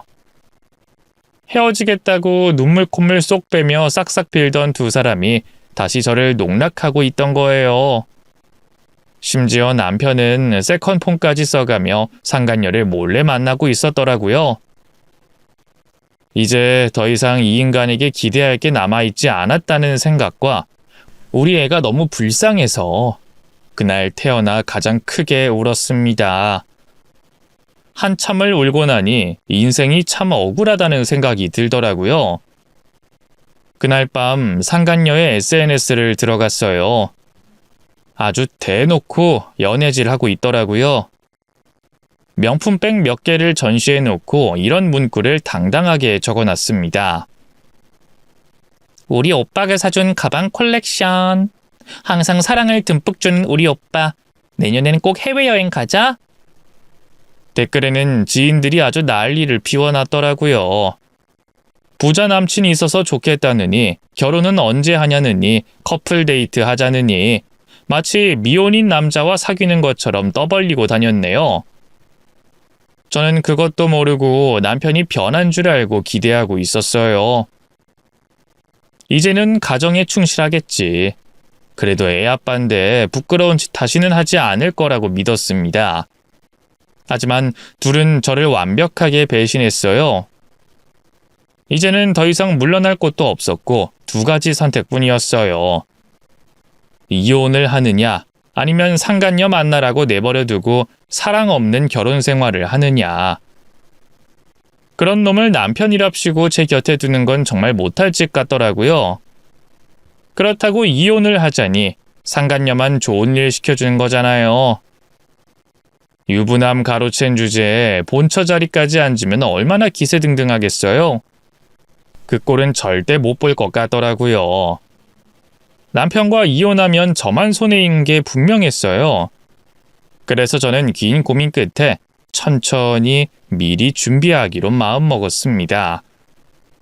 몰래 증거를 차곡차곡 모으고 한 방에 터뜨릴 무언가를 만들기 전에는 최대한 덤덤한 척 있기로 한 것이죠. 남편과 상간녀를 완전히 매장시킬 계획을 세우며 저는 복수의 칼날을 갈고 또 갈았습니다. 남편에게는 최대한 친절하게 대했고 제 임무는 충실하게 해나갔어요. 그리고 무엇보다도 시부모님께 최선을 다하려고 노력했습니다. 아이를 데리고 시댁에 매주 갔고 싹싹한 며느리로 연기하며 그분들의 마음을 사로잡았죠. 남편은 아빠로서의 의무를 포기했으니 이제 남은 건 할아버지와 할머니잖아요. 우리 애가 커가면서 필요한 것들을 시부모님께서 챙겨주시길 바라며 미리 관계를 돈독하게 하려고 노력했어요. 시부모님은 손주를 자주 봐서 좋다며 너무 행복해 하시더라고요. 헌신을 다하는 아내인 척, 극진한 며느리인 척 연기하며 하루하루 증거를 모으는 게 고역이었지만 그래도 제가 할 수 있는 건 최선을 다하기로 마음먹었어요. 빈손으로 길거리에 나앉을 순 없잖아요. 최대한 그놈이 쓰레기라는 걸 증명하고 싶었죠. 그러기 위해서는 그놈이 활개를 펼칠 수 있도록 가만히 내버려 두는 게 최선이었네요. 제가 불륜 사실을 아는 것도 모른 채 그 인간은 아주 당당하게 상간녀를 만나고 다니더라고요. 그 여자를 만나 여행을 하고 돌아온 그날 남편을 위해 저녁을 차려놨더니 꼴에 양심의 가책을 느꼈는지 저에게 이렇게 말하더라고요. 여보, 나 항상 당신한테 고마워하는 거 알고 있지? 내가 표현이 서툴러서 말을 못할 뿐이지 나는 당신한테 늘 감사한 마음뿐이야. 내가 잘해야 되는데 요즘 바빠서 너무 미안해. 내 맘 알지? 요즘 나한테 서운한 건 없어? 서운할 게 뭐가 있어. 당신이 가정을 위해서 이렇게 열심히 밤낮 없이 일해주고 있는데 나로선 너무 미안할 따름이지. 가정이 보탬이 되어야 하는데 늘 당신만 힘든 것 같아서. 미안하긴 뭐가 미안해. 난 우리 와이프가 집에서 열심히 아이 키워준 덕분에 얼마나 마음이 놓이는데. 그나저나 우리 곧 결혼기념일인데 어디 좋은데 여행이라도 갈까? 한동안 여행도 못 가고 집에만 있었잖아. 이번 결혼기념일에는 시간이 좀 날 것 같은데. 아니야, 당신 요즘 너무 바쁘잖아. 우리야 뭐 언제든지 여행 갈 수 있으니까 이번 휴가 때는 당신 혼자 배낭여행이라도 한번 다녀와. 배낭여행? 집에 아이가 있어서 제대로 휴식 시간도 갖지 못하고 출장 다니느라 잠도 제대로 못 잤잖아. 당신 혼자서 배낭여행 가는 게 로망이었다며. 이참에 한번 다녀오는 게 어때? 여행도 젊을 때 가야지. 나랑 가는 건 죄다 휴양지뿐이잖아. 나 혼자? 에이, 그건 아니지. 나 혼자 여행 가면 당신 혼자 아이 돌봐야 하잖아. 애 엄마가 애 돌보는 건 당연한 거지. 나는 당신 보면 항상 미안하고 애틋하고 그래. 우릴 위해서 항상 힘들게 일하잖아. 당신이 푹 쉬다 오는 게 가정을 위한 일이야. 그러니까 부담 갖지 말고 혼자 있고 싶을 땐 언제든지 바람 쐬러 다녀와. 결혼 생활 하다 보면 각자의 시간도 존중할 줄 알아야지. 정말 난 아무리 생각해도 결혼 진짜 잘한 것 같아. 당신 같은 와이프가 세상에 또 어디 있겠어. 나 지금 좀 감동받은 거 알아? 당신은 정말 알면 알수록 완벽한 아내야. 내가 앞으로 정말 잘할게. 남편은 감동을 받은 듯 눈시울까지 붉히더라고요. 상간녀를 만나라며 여행까지 권유하는 아내에게 얼마나 고맙겠어요. 자유롭게 내버려뒀더니 이번엔 상간녀와 해외여행까지 다녀오더라고요. 남편의 이메일로 도착한 비행기 티켓 예약 내역을 고스란히 저장해뒀죠. 스릴 있는 밀회 여행이 반복될수록 둘은 완전히 저를 만만하게 보더라고요. 나중에는 남편이 친구들한테 상간녀를 소개시켜준 자리까지 가졌다는 걸 알게 됐어요. 부인과는 별거 중이고 새로운 사람을 만났다고 했다나 뭐라나. 그리고 다니고 있는 회사에 상간녀를 꽂아주려고 작업까지 치고 있더라고요. 회사 일 때문에 바쁘다며 일주일에 2-3번은 밖에서 자고 들어오는 남편을 보며 참 부지런하다는 생각이 들더라고요. 두 집 살림까지 과감하게 진행하는 남편의 태도에 분노가 치밀어 올랐지만 아직은 때가 아니라는 생각에 겨우 끓어오르는 마음을 누르고 또 눌렀네요. 남편이 상간녀와 사랑을 속삭이느라 자리를 비울 동안 저는 시어머니가 담석 제거 수술을 하실 때 최선을 다해 간병을 했고, 시아버지가 갑자기 심장질환으로 쓰러지셨을 때 제가 제일 먼저 달려가서 응급처치를 해드리고 병원까지 모셔다 드렸습니다. 며느리 없었으면 어쩔 뻔했냐고 너무 고맙다고 눈물까지 글썽이시더라고요. 시아버지께서는 어느 날 저를 촉촉한 눈으로 바라보시며 물어보시더라고요. 우리가 무슨 복이 있는지 이렇게 다정한 며느리를 만나서 행복할 따름이다.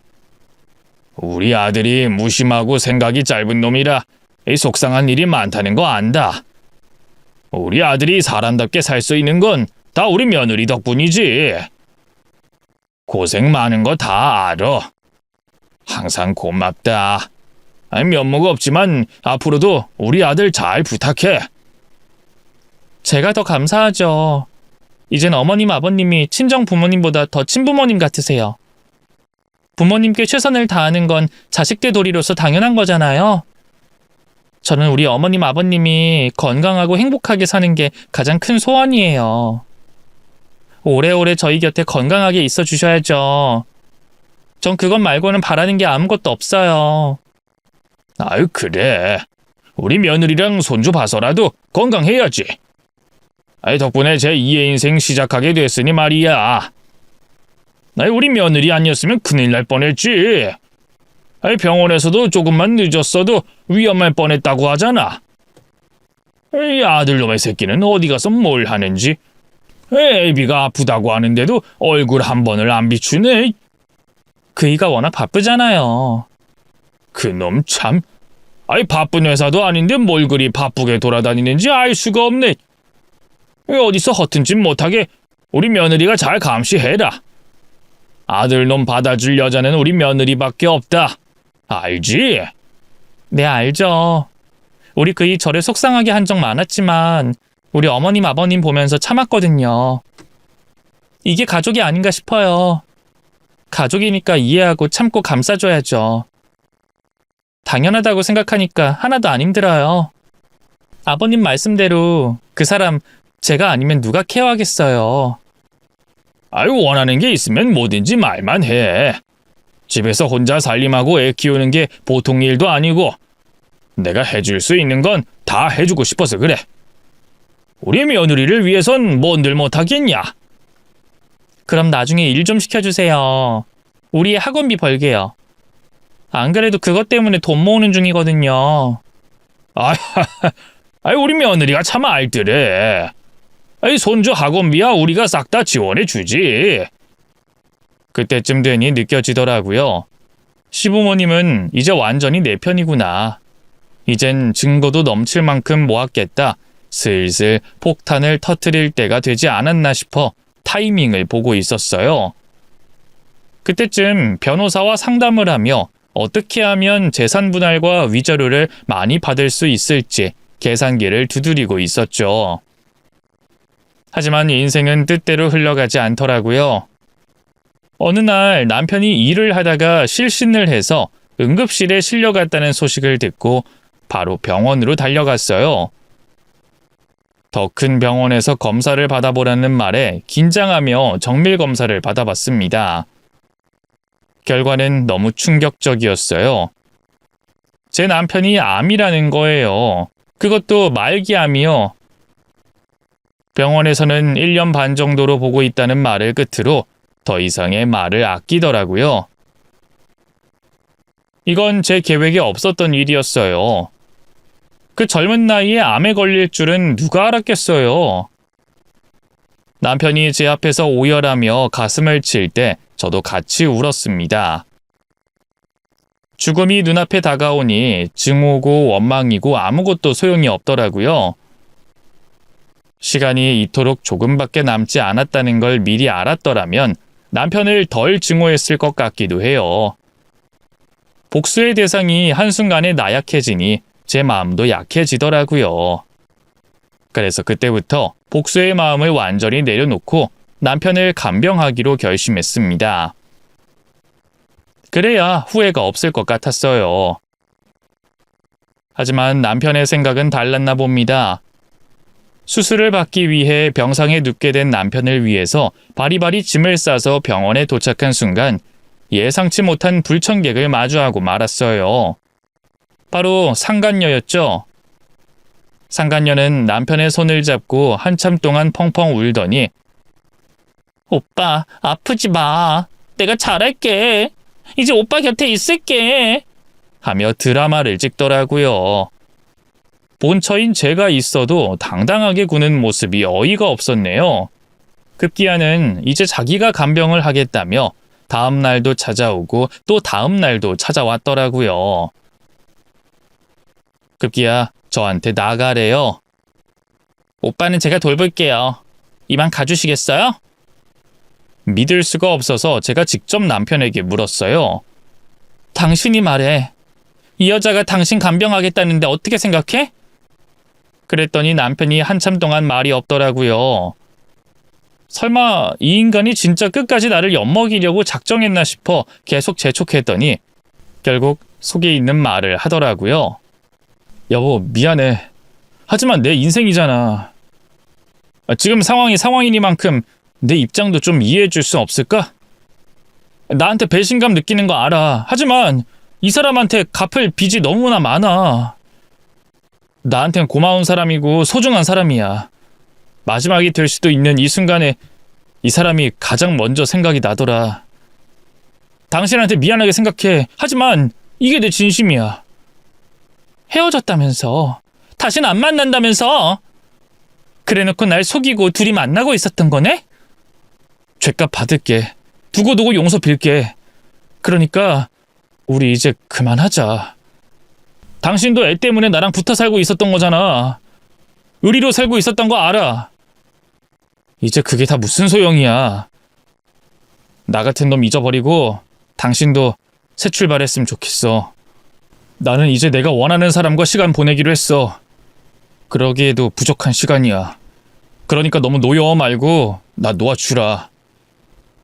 헤어지자는 말을 하기 위해 증거를 모으고 있었는데 결국엔 제가 먼저 남편에게 이별을 통보받았네요. 너무 분하고 억울하더라고요. 남편은 결국 인생의 끝자락에 제가 아니라 상간녀를 선택한 거였어요. 그것도 모르고 저는 남편을 가요화하며 끝까지 보살필 결심까지 했던 거예요. 저같이 바보 같은 여자가 또 있을까요? 그쪽에서 제가 싫다고 헤어져 달라고 하는데 어쩌겠어요. 받아들여야죠. 하지만 상간녀의 속셈이 훤히 보이는 것 같아서 열받더라고요. 시한부인 남자 곁에 꼭 붙어있는 이유가 뭐겠어요. 받아먹을 게 있는 것 같으니 그러고 있는 거겠죠. 상간녀는 당당하게 저에게 와서 이렇게 말하더라고요. 이혼 언제 해주실 거예요? 그건 내 맘인데? 오빠가 죽기 전에 저랑 혼인신고하겠다네요? 아주 가지가지 하는구나. 내가 네 속셈 모를 줄 알아? 간병하는 척 머리로 돈 계산하고 있는 거 내가 모를 것 같니? 그러는 그쪽도 마찬가지잖아요. 애정도 없는 결혼 생활 왜 유지했는데요? 돈이 아쉬우니까 껍데기만 붙잡은 채로 발악하고 있었겠죠. 불쌍하네요. 더 이상 그쪽이랑 할 말 없고요. 얼른 정리하세요. 오빠랑 나 이제 시간 별로 없거든요. 그러니까 괜한 고집 부리지 마시고 마무리 해주세요. 설마 아직도 오빠한테 미련 남은 거 아니죠? 오빠도 그쪽이 싫다고 하잖아요. 싫은 사람 붙잡고 있는 것만큼 추한 건 없는데. 참 안타깝네요. 그래, 혼인신고해. 네? 하라고. 누가 뭐래? 안 그래도 그 인간이랑 정리하려던 참이었어. 더럽고 치사해서 내가 빠져준다. 됐니? 이제야 말이 통하네요. 진작 이혼하시지. 그럼 불필요한 시간 낭비는 없었을 텐데. 너무 섭섭해하지 마세요. 원래 인연이라는 게 허무하게 끊어질 때도 있는 거잖아요. 알았으니까 이젠 네가 와이프 해라. 그 인간 간병을 하든 신혼생활을 하든 네 맘대로 해. 나도 너 같은 거 지긋지긋해서 얼굴도 보기 싫으니까. 우리 앞으로는 다신 만나지 말자. 절대로 나 찾아오지도 말고 연락하지도 마. 알겠어? 누가 할 소리? 저는 절대로 그럴 일 없거든요. 그쪽이야말로 나중에 아쉬워서 오빠한테 다시 받아달라고 매달리지 마세요. 그 사람 힘들게 하면 내가 가만히 안 있을 거예요.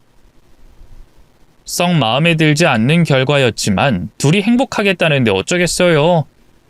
그때가 되니 솔직히 너무 지치더라고요. 다 그만두고 싶은 마음이 간절했어요. 저는 쿨하게 둘의 행복을 빌어준 뒤 바로 아이를 데리고 시부모님 댁에 갔습니다. 남편의 투병 소식으로 인해 시부모님도 인생의 의미를 잃으시고 밥도 한술 제대로 뜨지 못하고 계신 상태였어요. 시부모님 앞에 무릎 꿇고 여태껏 있었던 일들을 말씀드렸습니다. 남편이 상간녀와 헤어진 척했지만 알고 보니 다시 만나고 있었다는 것. 알면서도 그걸 모른 척하고 다시 돌아올 거라 굳게 믿고 최선을 다하는 아내로 살아왔다는 것. 그리고 남편의 시한부 통보와 동시에 상간녀가 나타나 간병하겠다며 저더러 이혼을 하라고 경고했다는 것. 남편 또한 절 버리고 상간녀를 택했다는 것까지 모든 걸 털어놨습니다. 시부모님도 그 말을 들으시며 눈물을 흘리시더라고요. 어머님, 아버님, 죄송합니다.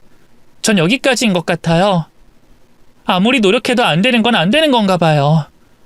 그 사람의 마음 돌리려고 수도 없이 노력해봤지만 제가 싫대요. 아이도 더 이상 보고 싶지 않고 그 여자랑 남은 인생 행복하게 살고 싶대요.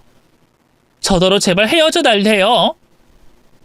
시아버지는 흥분하셔서 이놈의 자식을 아주 그냥! 하며 벌떡 일어나셨고 시어머니는 조용히 눈물만 흘리셨습니다. 저는 애써 시아버지를 말리며 호소했어요. 전 괜찮습니다. 그 사람 마지막 소원이라고 하잖아요. 그 여자가 간병을 잘할 수 있을진 걱정도 되고 신경이 쓰이지만 어쩌겠어요. 제가 가끔 가서 잘하고 있는지 돌보겠습니다. 그 사람과의 인연은 여기서 끝나겠지만 그래도 저 어머님 아버님과의 인연은 이어가고 싶어요. 그렇게 해도 되는 거죠? 손주 계속 보여드리고 싶어요. 우리 애가 할아버지 할머니를 정말 좋아하잖아요. 시부모님 두 분 다 오열하시며 저를 안아주셨습니다. 갑자기 아픈 아들이 상간녀를 선택했다고 하는데 그분들도 별다른 방법이 없으셨겠죠. 자식 앞세우는 그 마음 오죽하시겠어요. 그렇게 저는 남편과 이혼을 하게 됐습니다. 그리고 남편은 상간녀와 혼인신고를 하고 새 출발을 하게 됐네요. 소송을 통해 위자료도 받고 재산 분할도 받게 됐지만 마음이 허전한 건 어쩔 수가 없었어요. 이렇게 찝찝하게 끝이 날 줄은 몰랐거든요. 가끔 아이를 데리고 시부모님 댁에 가서 시간을 보내곤 했는데 그때마다 남편의 소식을 알려주시더라고요. 병원에서 말한 1년 반이라는 시간이 흘렀음에도 아직 건강을 챙기며 병과 열심히 싸우고 있다고 들었어요. 상간녀는 좋은 며느리가 되고 싶었는지 시도 때도 없이 시부모님 댁에 찾아와서 살림을 도운다고 하더라고요. 꼴의 부부라고 임신까지 노력 중이라고 하네요. 마치 상간녀인 적이 없었다는 듯이 깨끗한 척 살고 있는 상간녀를 보며 열불이 날 때가 많았지만 그래도 언젠가 저 여자도 버림을 받으리라, 언젠가는 죄의 대가를 치르리라 희망하며 그날만을 기다렸습니다. 그리고 얼마 후 전 남편의 부고 소식이 들려왔어요. 건강하게 잘 지내고 있는 거라고 생각했지만 암이 전이가 되면서 급격하게 상태가 안 좋아진 모양이더라고요. 인생이란 게 참 허무하죠. 너무 미워하고 증오했던 사람이지만 이제는 더 이상 볼 수 없다는 생각을 하니 마음 한편이 허전하더라고요. 그래도 한때는 사랑했던 사람이고 많이 의지했던 사람이었어요. 무엇보다도 우리 아이가 아빠를 잃었다는 그 사실이 아프게 다가오더라고요. 장례를 마무리 짓고 얼마 후 시부모님이 저를 부르셨습니다. 저를 앉히시더니 시아버지께서 먼저 입을 여시더라고요. 우리가 생각을 좀 해봤는데 말이야. 비록 내 아들의 법적인 부인은 그쪽이긴 하지만 우리 입장에선 며느리는 하나밖에 없어. 그래서 우리는 너를 며느리라고 생각하고 앞으로도 그렇게 살까 생각 중이다. 그쪽은 영 정이 안 가. 저도 어머님, 아버님을 제 부모님이라고 생각하며 살고 있어요. 말씀만으로도 너무 감사합니다. 그래. 그리고 우리가 아들 물려주려고 했던 재산 전부 우리 며느리한테 물려주면 어떨까 하는데. 네? 저한테요? 그럼 그 여자가 가만히 안 있을 텐데. 어차피 우리 재산인데 우리 맘이지. 안 그래?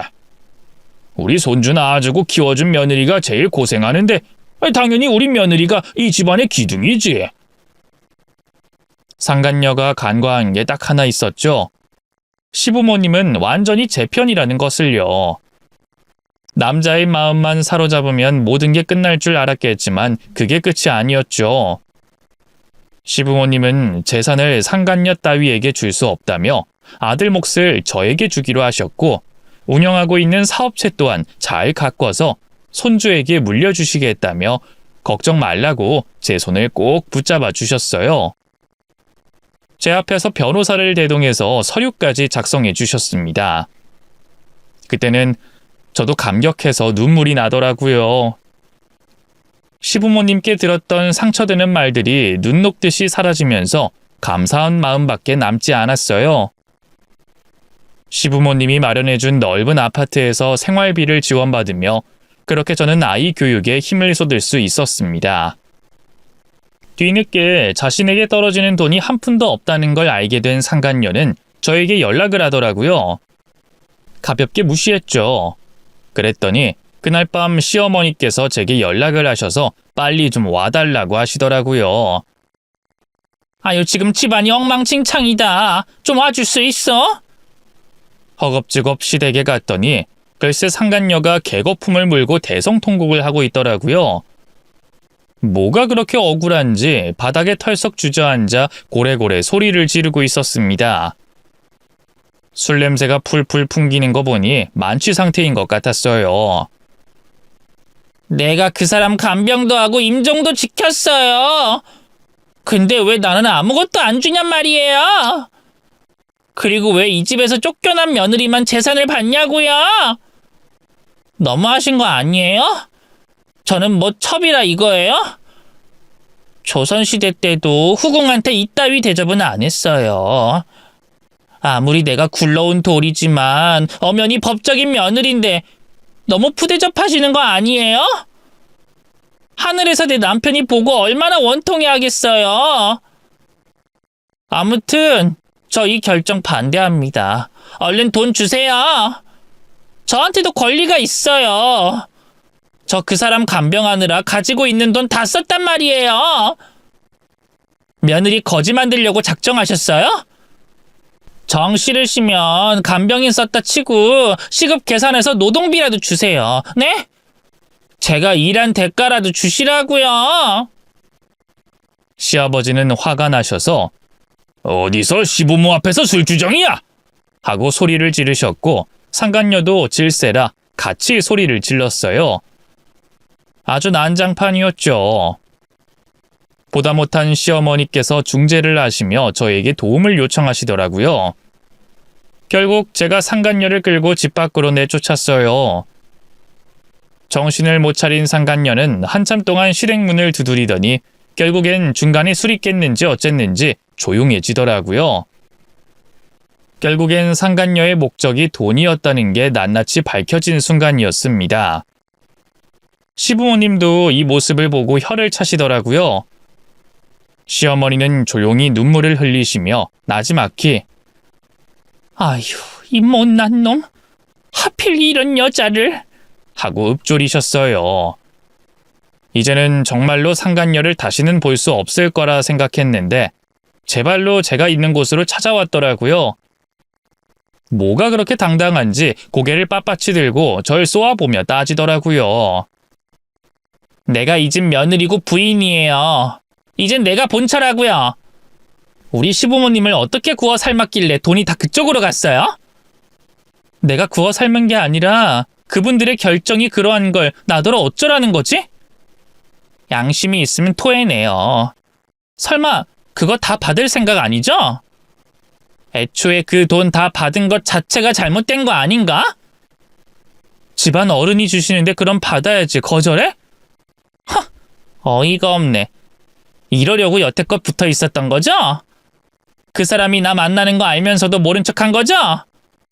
다시 한번 말하는데 나는 우리 결혼 생활 이어가고 싶었어.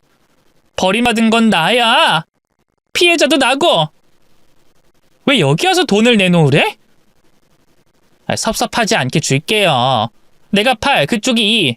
이렇게 나누는 거 어때요? 안 그럼 소송할 거예요? 소송하면 네 몫이 생길 줄 알고? 마음대로 해. 지금 억지 부리고 있는 거 너도 잘 알지? 상속은 주는 사람 맘이야. 그분들이 나한테 재산을 물려주시겠다고 하는데 네가 뭔데 이래라 저래라야?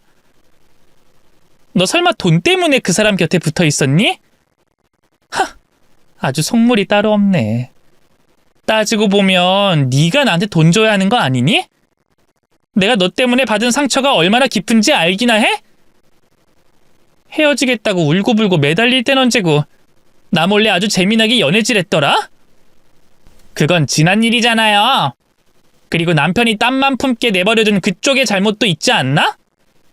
얼마나 사람이 매력이 없었으면 남자가 먼저 헤어지자고 하겠어요? 안 그래요? 그래, 네 맘대로 생각해.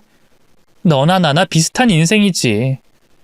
멀쩡한 남자 만날 자신 없으니까 유부남 꼬셔서 팔자 한번 펴보려고 한 네 인생도 그리 떳떳해 보이진 않는데.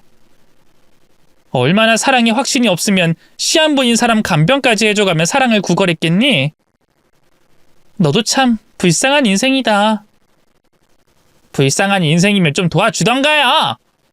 그쪽이 소송한 바람에 위자료까지 내야 했어요. 지금 완전히 개털됐다고요. 알고 보니까 그 사람 손이 쥐고 있는 건 아무것도 없고 죄다 부모님 거라고 하는데 시부모님은 저한테 줄 게 아무것도 없대요.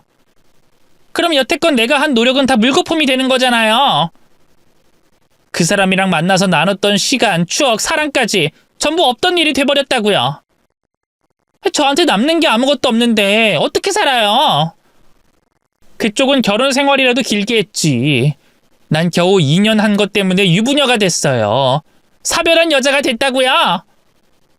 그건 네 선택이지. 누가 등 떠밀었니? 유부남 좋아서 만나고 시한부 좋다고 간병까지 하겠다고 혼인신고부터 한 네 잘못이지. 이제 와서 받는 돈 없다고 생떼 부리는 거 너무 추해 보인다. 어떻게 인생이 항상 꽃밭일 수 있겠니? 때로는 상상하지도 못한 결말이 생길 수도 있고 예상치 못한 고난이 찾아올 수도 있는 거지. 아무튼 나는 너한테 줄 돈 없어. 부탁이에요. 5대5도 괜찮아요. 아님 제가 좀 덜 가져가도 괜찮으니까 제대로 나눌 순 없을까요? 사람 귀찮게 하지 마. 그리고 내가 미쳤다고 내 인생 망친 상간녀한테 돈을 주겠어? 사람 잘못 찾아왔어. 돈 필요하면 시부모님께 가서 구걸이라도 하던가. 절 보고 싶어 하지 않으세요. 앞으로 찾아오지 말라고 하셨어요. 더 이상 보기 싫대요. 이제 알겠니? 아무리 유부남 뺏는 거 성공했다 해도 네가 상간녀인 건 영원히 변하지 않아. 내 기억 속에도 그 사람은 영원히 불륜남이고 넌 영원히 상간녀야. 아무리 열심히 살아봐라. 한 번 깨진 컵 다시 이어 붙인다고 새 컵이 되겠어? 유부남 건드릴 때부터 이런 결말은 예상했어야지. 상간녀 주제 행복하려고 그랬어? 착각하지 마. 넌 여태껏 헛짓거리한 거야. 네 인생은 그 사람 만날 때부터 천천히 망가지고 있었어. 넌 그걸 느끼지 못할 뿐이었지. 그러게 양심적으로 좀 살지 그랬니? 희생만 하고 남는 게 뭐가 있니? 그래도 명품백은 몇 개 남았잖아. 그치? 그거 팔아서 생활비 보태던가. 예상한 시나리오대로 가진 않았지만 어쩌면 그것보다 훨씬 더 만족스러운 결말을 보게 됐네요. 상간녀가 자멸했으니 말이에요. 시부모님께 완전히 버림받은 상간녀는 결국 재산 상속을 포기하고 혼자 어디선가 살고 있는 것 같더라고요. 유부남 잘못 만난 후로 회사도 잘리고 가족에게도 버림받고 돈도 탈탈 털리고 아주 엉망으로 끝이 나버렸죠. 어쨌든 시부모님과는 아직까지 교류하며 잘 지냅니다. 예전처럼 자주 만나는 건 아니지만 우리 애가 학교에 입학하거나 생일이 되면 꾸준히 선물을 보내주시고 용돈도 보내주세요. 그래도 우리 아이에게 아빠라는 존재는 꾸준히 각인시켜주고 싶어서 기일이 되면 데리고 가서 인사시킵니다. 우리 아이 기억 속에는 잘 놀아주던 친절하고 자상한 아빠로 남았으면 싶어서 좋은 말만 해주고 있네요. 무엇보다도 우리 아이가 상처받지 않고 잘 자랐으면 좋겠어요. 우리 아이가 이혼 가정에서 자라는 게 안타까워서 이혼을 미룬 것도 있거든요. 이런 식으로 이렇게 헤어지게 될 줄은 몰랐지만 아무튼 남은 사람끼리 앞으로 잘 살아봐야죠. 그래도 경제적으로 든든한 지원을 해주신 덕분에 혼자서 수월하게 아이를 키우고 있어요.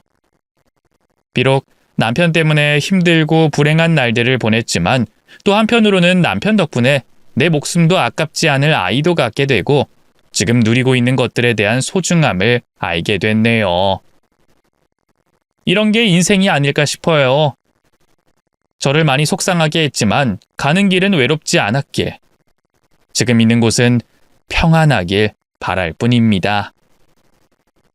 악연이자 인연이었던 남편을 그렇게 조금씩 떠나보내고 이제는 새 출발하려고 해요. 부디 앞으로의 인생은 굴곡 없이 순탄하길 바라고 있어요. 사랑하는 아이가 있고 저를 믿고 응원해주는 가족이 있기에 저는 오늘도 힘을 내보려고 합니다. 많은 응원 부탁드려요. 저는 이만 인사드리며 여러분들의 행복을 위해 기도하겠습니다. 하루하루 의미 있는 날들 보내시길 바랄게요. 감사합니다.